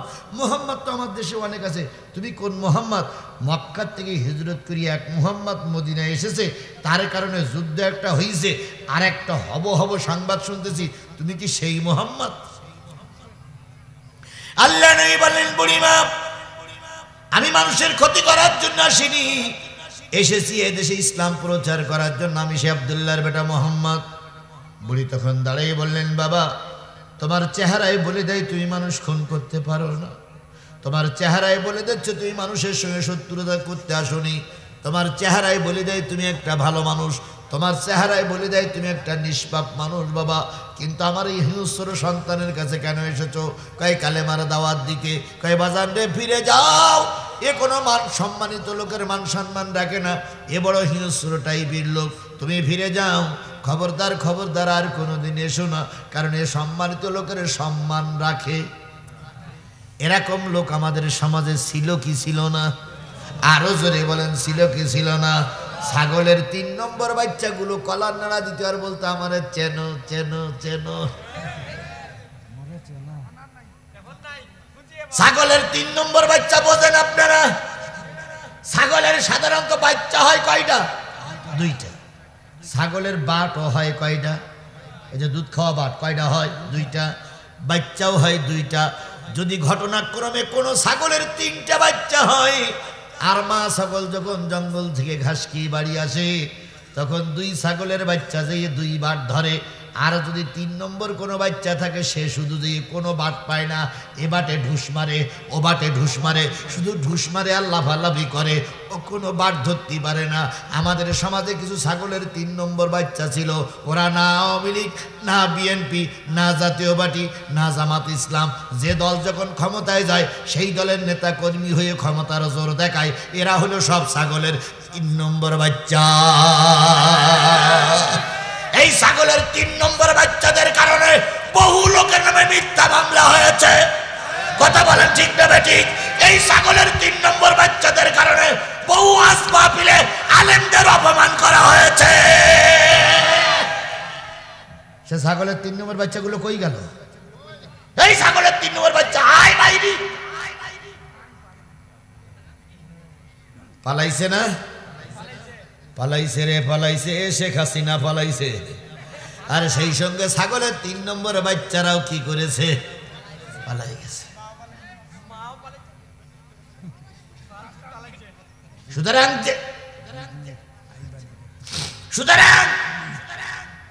ছাগলের 3 নম্বর বাচ্চাদের আর মাথা উঁচু করতে দেওয়া হবে না, এদেশে আর ওদের মাথা উঁচু করতে দেওয়া। আচ্ছা, পৃথিবীর ইতিহাসে আপনারা কোনোদিন দেখেছেন যে মা পালাই যায় বাচ্চারা ওই ময়দানে থাকে? বরং মা যখন যায় তখন বাচ্চাদের কি করে? নিয়ে যায়। আরে এমন এক মা পালাই চলে গেল, বাচ্চাদের কথা একবারও ভাবলো না, কথা বলে ঠিক না বেঠিক? ওই মায়ের পিছনে আর হাম্বা হাম্বা করে না, ও মা আর আসবে না। এখন কিছু ওই বাচ্চারা বলতেছে আমার মা সীমানার কাছে আছে, আসবে। আসুদ্দিন তোর মা বলেছিল ডিসেম্বরের ভিতরে আসবো, ডিসেম্বরের আজকে 29 তারিখ, আর কালকের দিন না মাত্র সময় আছে, দেখি তোর মা কি করে আসতে পারে। আসুদ্দিন দেখি ওই মা বলেছিলাম চুপ করে ঢেকে পড়বো, তোরা তৈরি হ, ডিসেম্বরের ভিতরে খেলা লাগাচ্ছি, আমরা তো সেই অপেক্ষায় আছি। আমার ভাইয়েরা, বুড়ি যখন নবীর সঙ্গে কথোপকথন করছিলেন, ওই আমর নামক ওই যুবক তখন ঘুমাচ্ছিল। আমি নবীজির ভালোবাসার পরে কথা বলতেছি। কিছুক্ষণ পরে নবী চলে গেলেন আর বললেন বুড়িমা, তোমার আমর কখন উঠবে? কয় দুপুর বেলা। কয় উঠলে বলিও আল্লাহর নবী মুহাম্মদ দাওয়াতি তাবলীগ নিয়ে এসেছিল। বুড়ি তখন বলতেছে বাবা বলবো, কিন্তু ওই এত হিংস্র বললে কোনো কাজ হবে না, কারণ ওর তো আমি চিনি, 23টা বছরও যন্ত্রণা আমি সহ্য করতেছি, ও যে কত ভালো আর কত মন্দ আমি চিনি। নবীজি বললেন তারপরে তুমি দাওয়াতি কাজ করে, যদি আল্লাহর কপালে ইসলাম লেখে থাকে তো ফিরে আসবে। নবীজি চলে গেলেন। বুড়ি যতক্ষণ পারে তাকাই তাকাই দেখলেন যে নবী কোথায় যাচ্ছে। চোখের আড়ালে যখন চলে গেলেন, বুড়ি তখন ফিরে আসতেছে না, বুড়ি তখন ওখানে দাঁড়িয়ে দাঁড়িয়ে কাঁদতেছে আর বলতেছে আল্লাহ, 24টা বছর আমার ছেলে আমাকে মা বলে ডেকেছে, আর একটা দিন ওই মোহাম্মদ আমারে মা বলে ডেকেছে। 24 বছরের চাইতে একদিনের মায়ের ডাকটা আমার কাছে খুব ভালো লেগেছে। মার চোখে পানি। এমত অবস্থায় ওই গুন্ডা ছেলের ঘুম ভেঙে গেল। গুন্ডা ছেলে ঘুম থেকে জেগে মা মা বলে চিল্লায়, মারে পাওয়া যায় না, মারে পাওয়া যায় না। এবার মারে খুঁজতে খুঁজতে দেখে পাহাড়ের চূড়ায় দক্ষিণ দিক ফিরে কি যেন দেখতেছে। আস্তে করে ওই গুন্ডা ছেলে মার মাথার কাছে পিছনে যেয়ে বলতেছে, ও মা কি দেখতেছো? কয় কিছু না। কয় কান্দ কেন? কয় এমনি। না রে মা, তোমার চোখে পানি আমি সহ্য করতে পারি না, হয়েছে নাকি? মা কিছুই বলে না। হঠাৎ করে বলতেছে, মা বাড়ি চলো। মারে জড়াই ধরে যখন বাড়ি নিয়ে আসে, মাঝপথে এসে আমার থেমে গেল। মা গো, ও আমার মা, তোমার ছেলের বয়স এই 24টা বছর। কত রাজদরবারে গেছে, কত যুদ্ধের ময়দানে গেছে, কত সেনাপতির সঙ্গে ঘোরাফেরা করেছে, কত রাজনৈতিক নেতার সঙ্গে ঘোরাফেরা করেছে, কিন্তু আজকে একটা নতুন জিনিস আমার অভিজ্ঞতা হলো। মা বলতেছে কি? কয় ও মা, যত দরবারে গেছি কত আতর সুগন্ধের গন্ধ পেয়েছি, কিন্তু আজকে আমার বাড়িতে একটা নতুন গোলাপের গন্ধ পাওয়া যাচ্ছে। ও মা, এত সুন্দর গন্ধ আমি কোথাও পাইনি। বলো তো আতরটা তোমার জন্য কে হাদিয়া দিয়ে গেছে? মা তখন একটা সুযোগ পেয়ে গেছে। মা বলতেছে, বাজান, এ আতর দুনিয়ার কোনো আতর নয়, এ আতর দুনিয়ার কোনো কোম্পানির তৈরি করা আতর নয়, এ আতর কোনো দুনিয়ার কোম্পানির বিক্রি করা আতর নয়। এ আতর স্বয়ং একজন মহামানবের আমার বাড়ি আসার কারণে তার পদধূলিতে বাড়িটা আতরের গন্ধে ভরপুর হয়ে গেছে। যুবক বললেন, মা সেই ব্যক্তির নামটা একটু বলো, আমি তার সঙ্গে একটু সাক্ষাৎ করব। বুড়ি বললেন, নাম বলতে পারি, কিন্তু সত্য তুই তার কোনো অপমান করবি না। যুবক বলেন, না মা, যেই লোকটার আগমনে বাড়িটা আতরের গন্ধে ভরপুর হয়ে গেছে, নিশ্চয়ই সেই লোকটা একজন কি লোক? ভালো লোক। এবার বুড়ি সুযোগ বুঝে পরিচয় দিলেন, আখিরি জামানার নবী মোহাম্মদ রসুল্লাহ, আব্দুল্লাহর বেটা মোহাম্মদ রসুল্লাহ, আমিনার বেটা মোহাম্মদ রসুল্লাহ, মক্কার নবী মোহাম্মদ রসুল্লাহ, কুরাইশ বংশের নবী মোহাম্মদ রসুল্লাহ তোর কাছে দাওয়াতি তাবলিগ করতে এসেছিল।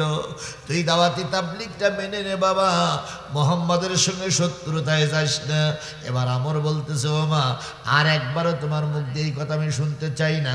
তুমি কি শুনুনি, নবীকে জীবিত অথবা মৃত্যু ধরে দিতে পারলে 70টা উট দেওয়া হবে। নবীকে জীবিত অথবা মৃত্যু ধরে দিতে পারলে মক্কার সবচেয়ে সুন্দরী নারীর সঙ্গে বিয়ে দেওয়া হবে। তুমি কি শুনুনি, যদি নবীকে জীবিত অথবা মৃত্যু ধরে দিতে পারে মক্কার সরকার তার এমপি মন্ত্রী বানিয়ে দেবে। এত সুযোগ আমি কি করে হাতছাড়া করি? ও মা, আমি চললাম তরবারি আনার জন্য। কোন পথ দিয়ে মোহাম্মদ এসেছিল আর গেছে, আমি মোহাম্মদকে ধরবো, কাল্লা আলাদা করব, মক্কার সরকারের কাছে জমা দেব। মক্কার সরকার আমার মক্কার অর্ধেক অংশ লিখে দেবে। যখন তরবারি নিয়ে আসে তখন বলতেছে, তুই আমার আগে বললি কি যে মোহাম্মদের কোনো ক্ষতি করবো না? কই ওটা আমার মুখের কথা। বুড়ি তখন বলতেছে, বাজান, সারা রাত কিছু কাজটি, এতক্ষণ ঘুম থেকে জাগলি, কষ্ট করা লাগবে না। নবীরা কখনো মিথ্যা কথা বলে না। নবী যাওয়ার সময় বলে গেছে, আগামীকাল আবার দাওয়াতি তাবলীগ নিয়ে আসবে। এর নাম তাবলীগ। এর নাম কি? আফজালুল জিহাদ কালিমাতুল হক ইন্দা সুলতানুন জায়ের। সবচেয়ে বড় জিহাদ হলো জালেম সরকারের সামনে সত্য কথাটা বলা। এর চাইতে বড় তাবলীগ, এর চাইতে বড় জিহাদ আর পৃথিবীতে কিছু হতে পারে? আমি তাবলীগে গেলাম, আমার পরিবার ঠিক থাকলো না, ওই তাবলীগ আল্লাহর কাছে কবুল হবে না। কু আনফুসিকুম ওয়া আহলিকুম নার। আল্লাহ বলতে আগে নিজের পরিবারকে বাঁচাও। আমার পরিবারের দেখাশোনা করার দায়িত্ব আল্লাহ আমাকে দিয়েছে। কুল্লুকুম রাইন ওয়া কুল্লুকুম মাসউলিন আন রাইতিহি। প্রত্যেকটা দায়িত্বশীল ব্যক্তিকে তার পরিবারের কথা আল্লাহর কাছে জিজ্ঞেস করা হবে। ভাই বসেন, দোয়া হবে। আর 16 মিনিট বাকি আছে। 16 মিনিট চলবে, চলবে, সত্যি সত্যি চলবে। তাহলে দূরে যারা আছেন আবারও শেষ দাওয়াত দিচ্ছি ভাই, শেষ ভালো যার সব ভালো তার। আসুন আমরা মোনাজাতের দিকে গিয়ে যাই, আল্লাহ আমাদের শেষ পর্যন্ত কবুল করুক। বুড়ি বললেন বাবা কষ্ট করে যাওয়া লাগবে না, মোহাম্মদ কালকে আবার আমার বাড়ি। আমর বলতেছে মোহাম্মদ যদি কথা না রাখে, বুড়ি বলতেছে না রা বাবা এ লোক সে লোক না, কথা যখন দেশে কথা সে লোক রাখবেই ইনশা। আর নবীরা কখনো মিথ্যা কথা বলে না, আমরা বলি। টুপি মাথায় দিয়ে মেম্বারের পরে দাঁড়িয়ে মিথ্যা কথা বলে, আবার বলে আমি একজন আল্লাহর ওলি। ওলি না তুমি, গলি তুমি। যে ব্যক্তি ওলি হয়ে মিথ্যা কথা বলে তার ওলিত্বের কোনো দাম নাই। টুপি মাথায় দিয়ে মিথ্যা কথা বলবো, সত্য কথা বলো, বিপদ আসুক কিন্তু সত্যের পরে টিকে থাকতে হবে। আল্লাহ আমাদের শেষ পর্যন্ত সত্যের পরে টিকে থাকার তৌফিক দান করুক। আমার ভাইরা, বুড়ি বললেন বাবা ফিরে চল যাওয়া লাগবে না। আমর সারাদিন দাওয়াতি কাজ করলেন, রাতেও দাওয়াতি কাজ করলেন, তার গুন্ডা পান্ডা বাহিনীকে মনে মনে ভিট করলেন কালকে নবী আসবে, খবরদার যেন পালাই যেতে না পারে, পালাই যাওয়ার আগেই ধরে ফেলবো। সব গুন্ডা পান্ডা নিয়ে রাতের অন্ধকারে তরবারি টরে ধার দিয়ে এবার আমর অপেক্ষায় আছে। সকালবেলা আল্লাহর নবী ঠিকই বুড়ির বাড়িতে এসে হাজির। বুড়ি সকালবেলা না ঘুমাই ওই পাহাড়ের পরে দাঁড়াই আছে কখন মোহাম্মদ আসবে। গতকালকে কি করিনি, নাম পরিচয় দিতে চাইনি, আর আজকে বুড়ি আগেই দিয়ে বসে আছে। সুবহানাল্লাহ বলে। যখন আল্লাহ নবী মাথাটা নিচু করে আসতেছেন তখন বুড়ি উপরের থেকে সালাম দিচ্ছে, আসসালামু আলাইকুম বাজান কেমন আছো? নবীজি বললেন বুড়িমা আলহামদুলিল্লাহ, আপনার ছেলে কেমন আছে? বুড়ি বললেন বাবা খুব খেপাখেপি করেছিল গতকালকে, কিন্তু খেপতে দেই নাই, আসেই ভালো চলো। বুড়ি আর নবীর সঙ্গে যখন কথোপকথন চলছে, আমর নামক গুন্ডা বাহিনীর শ্রেষ্ঠ গুন্ডা এবার ঘুম ভেঙে গেছে। ঘোড়াশালের থেকে ঘোড়া নিয়ে তরবারি নিয়ে কাপড়ের গুটুরিটা ধরে নবীজির পিছন দিক থেকে এসে নবীজির কাঁধের পরে তরবারির মাথাটা ঠেকাই বলতে মানান তাইয়া শায়েক, কে হে মুরব্বী, কে হে মুরব্বী, কে হে মুরব্বী। নবী কি ভয় পেয়েছেন? আরো জোরে বলেন ভয় পেয়েছেন? মুমিন যদি একজন হয় আর গোটা আওয়ামী লীগের নেতা কর্মী যদি ঘিরে ফেলে, মুমিন হকের থেকে নিচে নামতে পারে না। এর নাম মুমিন। এর নাম কি? আল্লাহ নবী সাল্লাল্লাহু আলাইহি সাল্লাম তরবারির মাথা ধরে বলতেছে তুমি সেই আমর? কয় সব মিষ্টি কথা পরে, তোমার নাম কি? আল্লাহ নবী বলে না না মুহাম্মদ রাসূলুল্লাহ সাল্লাল্লাহু আলাইহি সাল্লাম। তুমি কি সেই নবী যে নবীর কারণে মক্কা মদিনার সে বদরের যুদ্ধ হয়ে গেছে? আগামী কালকে অথবা পরশুদিন আরেকটা যুদ্ধ হবে, উহুদের যুদ্ধ। আবু সুফিয়ান 3000 বাহিনী নিয়ে উহুদের ময়দান অপেক্ষা করতেছে, তুমি যাবে যাবে করতেছো, যাও না। তুমি কি সেই নবী? আল্লাহ নবী বলেন আমর, তুমি যেভাবে তিরস্কার করছো আমি তিরস্কৃত ব্যক্তি নই, আমি আল্লাহর নবী, আল্লাহ আমাকে নবুয়াত দিয়েই পাঠাইছে। আমর তখন বলতে যদি আপনি আল্লাহর নবী হয়েই থাকেন আপনি রেডি হন, এখন তরবারি দিয়ে কাল্লা আলাদা করে আবু সুফিয়ানের কাছে জমা দেবো, মক্কার রাজার কাছে জমা দেবো, আমরা অনেক পুরস্কৃত হব, আমাদের দেশের সম্মান বাড়বে। নবী তরবারির মাথা ধরে বলতেছে আমর, বৈধ বাপে যাদের জন্ম হয়, ভালো করে খেয়াল করবেন, বৈধ বাপে যাদের জন্ম হয়, যাদের বাপ মায়ের বিয়েটা বৈধ হয়, আর সেই বাপ মার মাধ্যমে যে সন্তান দুনিয়ার মুখ দেখে, ওই সন্তান আর যাই করুক নবী হত্যা করতে পারে না। একটু জোরে বলবেন না সুবহানাল্লাহ। দেখেছেন কোন জায়গায় ধাক্কাটা দিয়ে দিল। এবার যদি আপনি এই কথাটা কালকে বলেন, হয়তো কিছু মৌলবীরা বলতে পারে হুজুর কথাটা বানাই বলেছে। এবার আয়াতে যেন আল্লাহ বলতেছেন ইন্নাল্লাযীনা ইয়াকফুরুনা বিআয়াতিল্লাহ ওয়া ইয়াকতুলুনান নাবিয়্যিনা বিগাইরিল হক ওয়া ইয়াকতুলুনাল্লাযীনা ইয়া'মুরুনা বিল কিসতি মিনান নাস ফাবাশশিরহুম বিআযাবিন আলীম।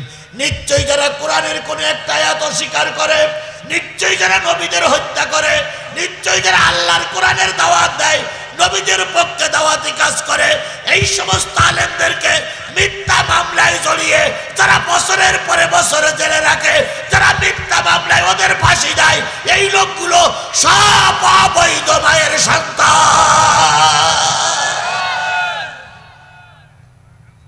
তাহলে বোঝা গেল আল্লামা সাঈদীর যারা মামলা দিয়েছে এরা সব জারোর সন্তান। আল্লামা সাঈদীর মামলার ব্যাপারে যারা সাক্ষী দিয়েছে এরা সব অবৈধ মায়ের সন্তান। আর এদের বিরুদ্ধে যারা মামলা দিয়েছে এরা সব জারোর। পারলে আল্লাহর নামে মামলা দাও, কারণ এই কথাকে আমি বলেছি না, আল্লাহ বলেছে। আল্লাহ বলেছে ইন্নাল্লাযীনা ইয়াকফুরুনা বিআয়াতিল্লাহ ওয়া ইয়াকতুলুনান নাবিয়্যিনা বিগাইরিল হক ওয়া ইয়াকতুলুনাল্লাযীনা ইয়া'মুরুনা বিল কিসতি মিনান নাস ফাবাশশিরহুম বিআযাবিন আলীম। নিশ্চয়ই এদের জন্য জাহান্নামের সুসংবাদ দাও, এরা জান্নাতে যেতে পারে না। এবার আসুন নবীর সামনে ওই যুবকের সামনে এই কথা বলার সঙ্গে সঙ্গে যুবকের শরীরটা কেঁপে উঠল, তরবারিটা পড়ে গেল। নবীজি বলেন আমর রে, তরবারি উঁচু করে তোমার আমি মারবো না, তবে তোমার আসো আমার বুকের ভিতরে তোমার একটু জড়াইয়ে ধরি। আমর বুকের ভিতরে জড়াইয়ে ধরলেন। আমরকে বুকের ভিতরে জড়াইয়ে ধরে নবীজি একটু দোয়া করলেন, আল্লাহ আমরকে তুমি হেদায়েত নসিব করে দাও। আমার বলতেছে যতই দোয়া করেন মৌলবীর কলেমা আমি পড়বো না, যতই দোয়া করেন আপনি মৌলবীর দলে আমি যাব না। আল্লাহ নবী বলেন যাবে কি না যাবে ওটা তোমার ব্যাপার, আমি শুধু তোমার জন্য দোয়া করতে পারি। হেদায়েত আমার হাতে নাই। হেদায়েত কার হাতে? আমি আপনাদের কাছে দাওয়াতি তাবলীগ করে যেতে পারি। কপাল যদি ভালো হয় হেদায়েত পাবেন, কপাল যদি ভালো না হয় হেদায়েত পাওয়া যাবে না। এই পর্যন্ত 5 জনকে আমি মুসলমান বানাইছি। 5 জন অমুসলিম আমার হাতে হাত দিয়ে কালেমা পড়ে মুসলমান হয়েছে। আমার এই আলোচনা শুনে, আমার বক্তব্য শুনে তাদের ভালো লেগেছে, তারা খুঁজে খুঁজে আমাকে বের করে কালেমা পড়ে মুসলমান হয়েছে। সর্বশেষ বগুড়ার এই ছেলেটা এদের বাড়িতে একটা মাহফিল হয় বগুড়া 4 মাথায়, সেখানে একটা ছেলে এই পঞ্চগড়ের থেকে যেয়ে কালেমা পড়ে মুসলমান হয়েছে। কত তারিখ জানা ছিল সেটা? 28 সম্ভবত নভেম্বর কালেমা পড়ে মুসলমান হলো। তার এফিডেভিট এখন আমাদের কাছে জমা আছে। সেই ছেলেটা সর্বশেষ ওদের এই বগুড়ায় দিয়ে সে কালেমা পড়ে মুসলমান হলো। এভাবে করে 5 জন কালেমা পড়ে মুসলমান হয়েছে। যদি কোনো অমুসলিম ভাই থাকেন, আমি আপনাদের মুসলমান হতে বলছি না, আমি শুধু আপনাদের কাছে দাওয়াত দিয়ে গেলাম, যে ধর্মের লোক আছেন ওই ধর্মের কাজগুলো ঠিক মতন করুন, হয়তো ঈশ্বর আপনার সহায় হতে পারে। হবে কিনা আমি জানি না, তবে যে ব্যক্তি ধর্ম মেনে চলে সে ব্যক্তি হিংস্র হতে পারে না। তো সে যে ধর্মেরই হোক, হিন্দু ধর্মের ভাইরা যদি হিন্দু ধর্ম ঠিক মতন পালন করে, এই ব্যক্তি কখনো আর একজনের শত্রু হতে পারে না। সুতরাং শত্রু হচ্ছে তারাই যারা ধর্ম মেনে চলতেছে না। আল্লাহ আমাদের সবাইকে ধর্ম মেনে চলার তৌফিক দান করুন। আমার ভাইয়েরা, আল্লাহ নবী সাল্লাল্লাহু আলাইহি সাল্লাম আমরের কাছে বুকের ভিতরে জড়াই ধরে দাওয়াতি কাজ করে চলে গেলেন। পরের দিন আল্লাহ নবী কোন যুদ্ধে চলে গেছেন? ওহুদের যুদ্ধে। ওহুদের যুদ্ধে আছে লোক সংখ্যা কত? 700। 300 লোক নিয়ে কেটে পড়েছে একজন মৌলবী। সে মৌলবীর নাম কি বললাম? আব্দুল্লাহ ইবনে উবাই ইবনে সুলুল। আল্লাহ নবী যুদ্ধের ময়দানে সকালবেলা আমরের এখনো ঘুম ভাঙিনি। আমরের মা মুরগি জবাই করলে মুরগি যেমন ছটফট করে, আমরের মা ছটফট করতেছে আর বলতেছে, আল্লাহ আমার নবীকে তুমি হেফাজত করো।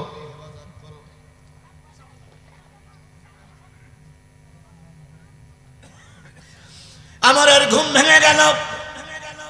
আমর ডাক দিয়ে বলতেছে, মা কান্দো কেন? কই তুই আমার মা বলে ডাকবি না? কই কেন? কই মুহাম্মদ সাল্লাল্লাহু আলাইহি সাল্লাম আজকে যুদ্ধের ময়দানে গেছে। যদি মোহাম্মদ যুদ্ধের ময়দান থেকে লাশ হয়ে ফেরে, আল্লাহর কসম তোর আমি সন্তান বলে পরিচয় দেব না। আমরের দিলের ভিতরে হেদায়েতের বাণী ঢুকে গেল, কারণ নবী তার জন্য খাস করে বুকের ভিতরে জড়াই ধরে কি করেছে? দোয়া করেছে। আমর চলে গেলেন। মদিনায় যাই দেখে একদল যুবতী নারী বসে বসে কাঁদতেছে। ছোট ছোট বাচ্চাগুলো দুধে মুখ লাগায় না, তারাও কান্দে। কেন কান্দো? যুবতীরা বলে, কি তুমি কে, তোমার পরিচয় জানি না, তবে আল্লাহর নবী যুদ্ধে গেছে, কে শুনুনি? কয় শুনেছি। কয় নবী যদি যুদ্ধের ময়দানে শহীদ হয়ে যায় আমরা তোমাকে জ্যান্ত রাখবো না। এরপরে মদিনার মসজিদে গেলেন, যাই দেখে একদল বুড়ো মানুষ মদিনার মসজিদে বসে বসে কাঁদতেছে। বুড়ো মানুষদের লক্ষ্য করে, গো বুড়োরা তোমরা কান্দো কেন? বুড়া ডাক দিয়ে বলে, আমরা নবী যুদ্ধের ময়দানে গেছে, আমাদের নিয়ে যাই নাই, তাই কাঁদতেছি। আমরের দিলের ভিতরে পরিবর্তন আসলো, আমর বাড়ি ফিরে আসলো, মার সামনে দাঁড়িয়ে বলতেছে, ও মা, তুমি তোমার ছেলের জন্য দোয়া করো, তোমার আমর উহুদের যুদ্ধে যাবে। হেদায়েতের চাবিকাঠি কার হাতে? আল্লাহ একটু চাবি ঘুরাই দিয়েছে, হেদায়েত এসে গেছে। সুবহানাল্লাহ। তাহলে হেদায়েত দিতে পারে কে? মা বলতেছে, বাজান, যুদ্ধে করতে গেলে এ টুপি লাগে না, এ টুপি পরলে হয় না। কিসের টুপি পরতে হয়? লোহার টুপি। এ জামা পরলে হয় না, কি জামা পরতে হয়? লোহার জামা।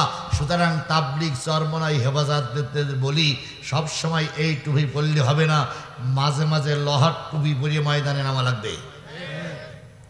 সবসময় খানকায় বসে আল্লাহরে পাওয়া যাবে না, মাঝে মাঝে লোহার জামা পরিয়ে ময়দানে নামতে হবে জালেমদের মোকাবেলা করার জন্য। আল্লাহ রসুল লোহার টুপি পরিয়েছে, তোমার আমার লোহার টুপি বললি সমস্যা কোথায়? আল্লাহ আমাদের হেফাজত করুক, আল্লাহ আমাদের হেদায়েত নসিব করুক। আমর রাদিয়াল্লাহু তাআলা এখনো কালেমা পড়ে মুসলমান হননি। আমর বললেন, মা আমি যুদ্ধে যাব। নবীজি বললেন, নবী বুড়ি বললেন, তাহলে তুমি পোশাক পরে এসো, আমি তোমার জন্য নাস্তা তৈরি করি। নাস্তা তৈরি করলেন, আমর চলে আসলো। নাস্তাটা যখন সামনে দিল, আমর বলতেছে, মা, ও আমার মা, ও আমার মা, ও আমার মা, তোমার হাতের নাস্তা আমি এখন আর খাবো না, সময় নেই। কয়, কেন রে বাবা? সারা রাত তো তুই কষ্ট করেছিস। আমর তখন বলতেছে, মা, তুমি না আমার চাইতে নবীরে বেশি ভালোবাসো। কয় বাসি? কয় তাই যদি বাসো, তোমার হাতের নাস্তা খাইতে যেয়ে যদি আমার দেরি হয়ে যায় আর নবী যদি এর ভিতরে মারা যায়, আমি নবীর কাছে মুখ দেখাইতে পারবো না রে মা। এই জন্য তুমি নাস্তা তৈরি করে রেখে দিও, যদি তোমার আমার যুদ্ধের ময়দান থেকে ফিরে আসে তোমার হাতের নাস্তা খাবে। আর যদি যুদ্ধের ময়দান থেকে ফিরে না আসে, কিয়ামতের দিন তোমার আর আমার সঙ্গে আল্লাহ জান্নাতে পরিচয় করাইয়া দেবে। আমর যুদ্ধে গেলেন, শেষ পরিণতি কি হলো বলতে আর মাত্র 5টা মিনিট সময় লাগবে। দেবেন আপনারা? দেবেন? কারা কারা দেবেন একটু হাত তুলে দেখান তো, যে হুজুর আমরা 5টা মিনিট। আচ্ছা আচ্ছা, হয়েছে হয়েছে হয়েছে, 5টা মিনিট সময় দেবেন। আলহামদুলিল্লাহ। আপনারা কেউ মাহরুম হবেন না, দয়া করে সবাই বসুন। আস্তাগফিরুল্লাহ, সবাই মিলে বলুন আস্তাগফিরুল্লাহ রব্বি মিন কুল্লে জামবেও ওয়া তুবু।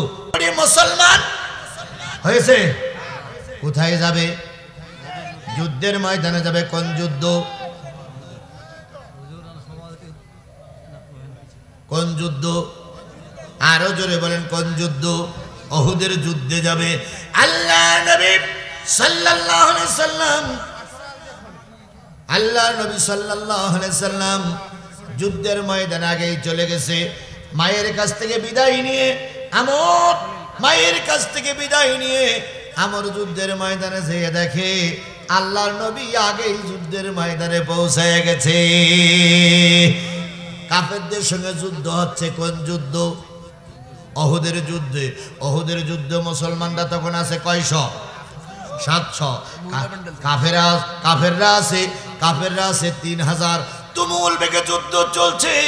আমর একটা কালো কাপড় পরে চেহারাটা ঢেকে নিয়ে আস্তে করে নবীর পিছনে যেয়ে বলতেছি, ইয়া রাসূলুল্লাহ, আসসালামু আলাইকুম, আসসালামু আলাইকুম, আসসালামু আলাইকুম। নবী পিছনে আমরের দিকে তাকায় বলতেছে, কে তুমি? কাপড়টা খুলে বলতেছি, ইয়া রাসূলুল্লাহ, আমি সেই আমর, যে আমর 2 দিন পর্যন্ত তোমাকে ফিরাই দিয়েছিল। নবী আমরের কথা শুনে বলতেছে, আমর রে, বড্ড দেরি হয়ে গেছে রে আমর, অনেকটা দেরি হয়ে গেছে। তাকাই দেখ, কাফেরের মোকাবেলা করতে না পেরে আমির হামজা শাহাদাত বরণ করেছে। আমির হামজার বুক চিরে, আমির হামজার বুক চিরে ওই হিন্দা নামক পাপিষ্টা মহিলা কলিজা বের করে চিবাচ্ছে। আমির হামজার পুরুষাঙ্গ কেটে নেছে, আমির হামজার কান কেটে নেছে, আমির হামজার নাক কেটে নেছে, আমির হামজার চোখ তুলে নেছে, আমির হামজার সমস্ত অঙ্গ প্রত্যঙ্গগুলো এক সুতোয় বেঁধে এবার ওই বুড়ি নৃত্য করতেছে। একটু আগে যদি আসতে তাহলে এই সমস্যাটা হতো না। আমর বলেন, ইয়া রাসূলুল্লাহ, আমার আর আমার মায়ের জন্য দোয়া করেন, আমি উহুদের ময়দানে চললাম। নবীজি বলতেছে, আমর যুদ্ধের ময়দানে যাচ্ছ ভালো কথা, যাওয়ার আগে কালেমাটা পড়ে যাও। তুমি যদি এই যুদ্ধে শহীদ হও, আমি রাসূল তোমার জন্য জান্নাতের জিম্মাদার। আর একটু জোরে বলা যাবে না সুবহানাল্লাহ? আল্লাহ রসুলের কাছে প্রশ্ন করার, ইয়া রাসূলুল্লাহ, উত্তম আমল কোনটি? নবী বলেন, আল্লাহর পরে ঈমান আনো, তারপর রসুলের পরে ঈমান আনো, তারপর জিহাদ ফি সাবিলিল্লাহর কাজ করো। যত ইবাদত আছে জিহাদের চাইতে ভালো ইবাদত আর কোনোটা হতে পারে না। লিল্লাহি তাকবীর জি। কারণ সব ইবাদত দেখানো যায়, জিহাদের ময়দানে গিয়ে দেখাই কোনোদিন জিহাদ করা যায় না। কথা বলেন ঠিক না বেঠিক? প্রকৃত যারা শহীদ হয় তারা কার সন্তুষ্টির জন্য শহীদ হয়? আল্লাহ সন্তুষ্টির জন্য। আমার বলেন, ইয়া রাসূলুল্লাহ, কালেমা পড়াই দেন। নবী কালেমা পড়াই দিলেন। আমার যুদ্ধের ময়দানে গেলেন, অগণিত কাফেরের সঙ্গে মোকাবেলা করে একসময় তিনিও শহীদ হয়ে গেলেন। ৭০টা তীর বুকের পরে করে নিয়ে পড়ে থাকলেন। আল্লাহ নবী সাল্লাল্লাহু আলাইহি সাল্লাম উহুদের ময়দানে দান মোবারক শহীদ হলেন। হেলমেট ভেঙে কড়া ভিতরে ঢুকে বলল, আহত নবীকে নিয়ে যখন সামনে আনা হলো, নবী সবাইকে ডেকে বলতেছে, আবু বকর, ওমর, ওসমান, আলী, বলো তো আমরের সম্পর্কে তোমাদের ধারণা কি? আবু বকর বলতেছে, সে একজন অমুসলিম জাহান্নামী। নবী বলছে, আমর রে, ওরে জাহান্নামী বলো না, আমি নবী বলতেছি সে আল্লাহর জান্নাতি। ওমর বলতেছি, ইয়া রাসূলুল্লাহ, এক ওয়াক্ত নামাজ পড়িনি তো। নবীজি বললেন, কালেমা গ্রহণ করার পরে নামাজ পড়ার সুযোগ, তার আগে কি হয়ে গেছে? শহীদ হয়ে গেছে। আল্লাহ তাকে জান্নাতের মেহমান হিসেবে কবুল করবেন। এখানে অমুসলিম কোনো বেনামাজি কোনো রামপন্থী বামপন্থী দলের ভাই যদি থাকেন, আমি কি আশাবাদ ব্যক্ত করতে পারি যে যতদিন বেঁচে আছেন কিসের পক্ষে থাকবেন? আরো